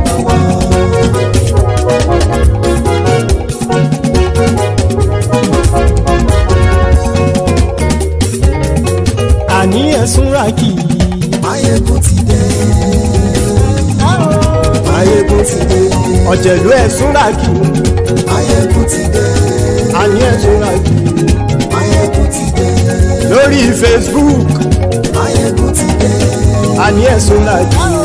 Maiyegun ti dé. Lórí YouTube. Maiyegun ti dé. Àní ẹ̀sùn ràkì.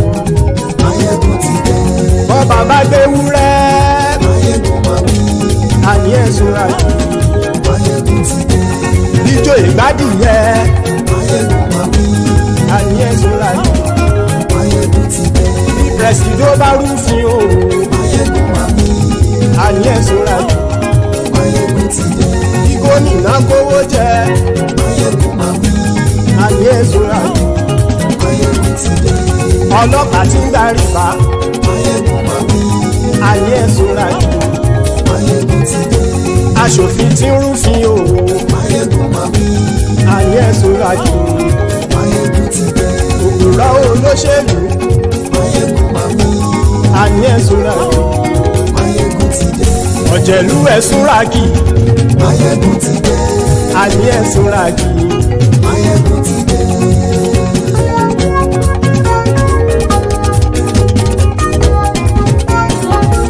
Maiyegun ti dé. Gbogbo ọ̀jẹ̀lú ẹ̀sùn ràkì. Maiyegun ti dé. Gbogbo ọ̀jẹ̀lú ẹ̀sùn ràkì. Ṣùgbọ́n ní bá ti ṣe èyí tó yẹ kí wọ́n ṣe, ọmọ bá dèrò ní fi wọ́n níran o. Maiyegun ti dé. Gbogbo ọ̀jẹ̀lú ẹ̀sùn ràkì. Maiyegun ti dé. Gbogbo ọ̀jẹ̀lú ẹ̀sùn ràkì. Ṣùgbọ́n ní bá ti ṣe èyí tó yẹ kí wọ́n ṣe, ọmọ bá dèrò ní fi wọ́n níran. Wọ́n fowó bẹ́ẹ̀ o. Maiyegun ó sọ pé wọ́n ò bẹ́ẹ̀. Wọ́n fowó bẹ́ẹ̀. Maiyegun ó sọ pé wọ́n ò bẹ́ẹ̀. Oníkanṣá ti ṣe èyí tó yẹ kí wọ́n ṣe fáwọn ará ìlú tó gbé wọn débẹ̀ o. Maiyegun ti dé. Gbogbo ọ̀jẹ̀lú ẹ̀sùn ràkì. Maiyegun ti dé. Gbogbo ọ̀jẹ̀lú ẹ̀sùn ràkì. Ṣùgbọ́n ní bá ti ṣe yìí tó yẹ kí wọ́n ṣe, ọmọ bá dẹ́rọ̀ ò ní fi wọ́n níran. Ìmọ̀ àyíṣeré ọ̀rọ̀ yìí kì í ṣẹ̀fẹ̀. Ìmọ̀ àyíṣeré ọ̀rọ̀ yìí kì í ṣẹ̀fẹ̀. Ẹni bá ti lè lẹ́bọ̀ lẹ́rù o, ọmọ bá dèrò kàṣàyè tú wọn síta. Maiyegun ti dé. Gbogbo ọ̀jẹ̀lú ẹ̀sùn ràkì. Maiyegun ti dé. Gbogbo ọ̀jẹ̀lú ẹ̀sùn ràkì. Ṣùgbọ́n ní bá ti ṣe yìí tó yẹ kí wọ́n ṣe, ọmọ bá dẹ́rọ̀ ò ní fi wọ́n níran. Tẹnitẹni ọmọ Maiyegun ọ̀rẹ́ ara ìlú mọ̀mọ́ ni mo fọlọ́run ṣọ́ ẹ̀ bá kìlẹ́bù. Lóòótọ́ olódodo ìlú ọ̀tá ìlú mọ̀mọ́ ni ìwọ ṣá máa ń ṣọ́ra kò sì mọ́ bẹ̀rù. Bọ́tà ń lè rí bóníṣègùn lé káwọn mọ̀mọ́ fi ṣera wọn ni ó ti dẹrùn tí wọn ò gbọ́dọ̀ sè mọ́bẹ̀. Èèpo ọ̀bọ lọmọ bá dérò tàjẹ́ ò gbọ́dọ̀ jẹ́, ó ti jọba lórí àbínú ẹni kò sì mọ́ fòyà. Àìsíwọ́lu ní ẹnìkẹ́ ìgbódì ẹyin lábàrá o, ó kó ẹni tó bá dán o àkàmù. Maiyegun ti dé. Gbogbo ọ̀jẹ̀lú ẹ̀sùn ràkì. Maiyegun ti dé. Gbogbo ọ̀jẹ̀lú ẹ̀sùn ràkì o. Ẹni bá ti ṣe yìí tó yẹ kí wọ́n ṣe, ọmọ bá dèrò òní fi wọ́n níran o. Maiyegun ti dé. Gbogbo ọ̀jẹ̀lú ẹ̀sùn ràkì. Maiyegun ti dé.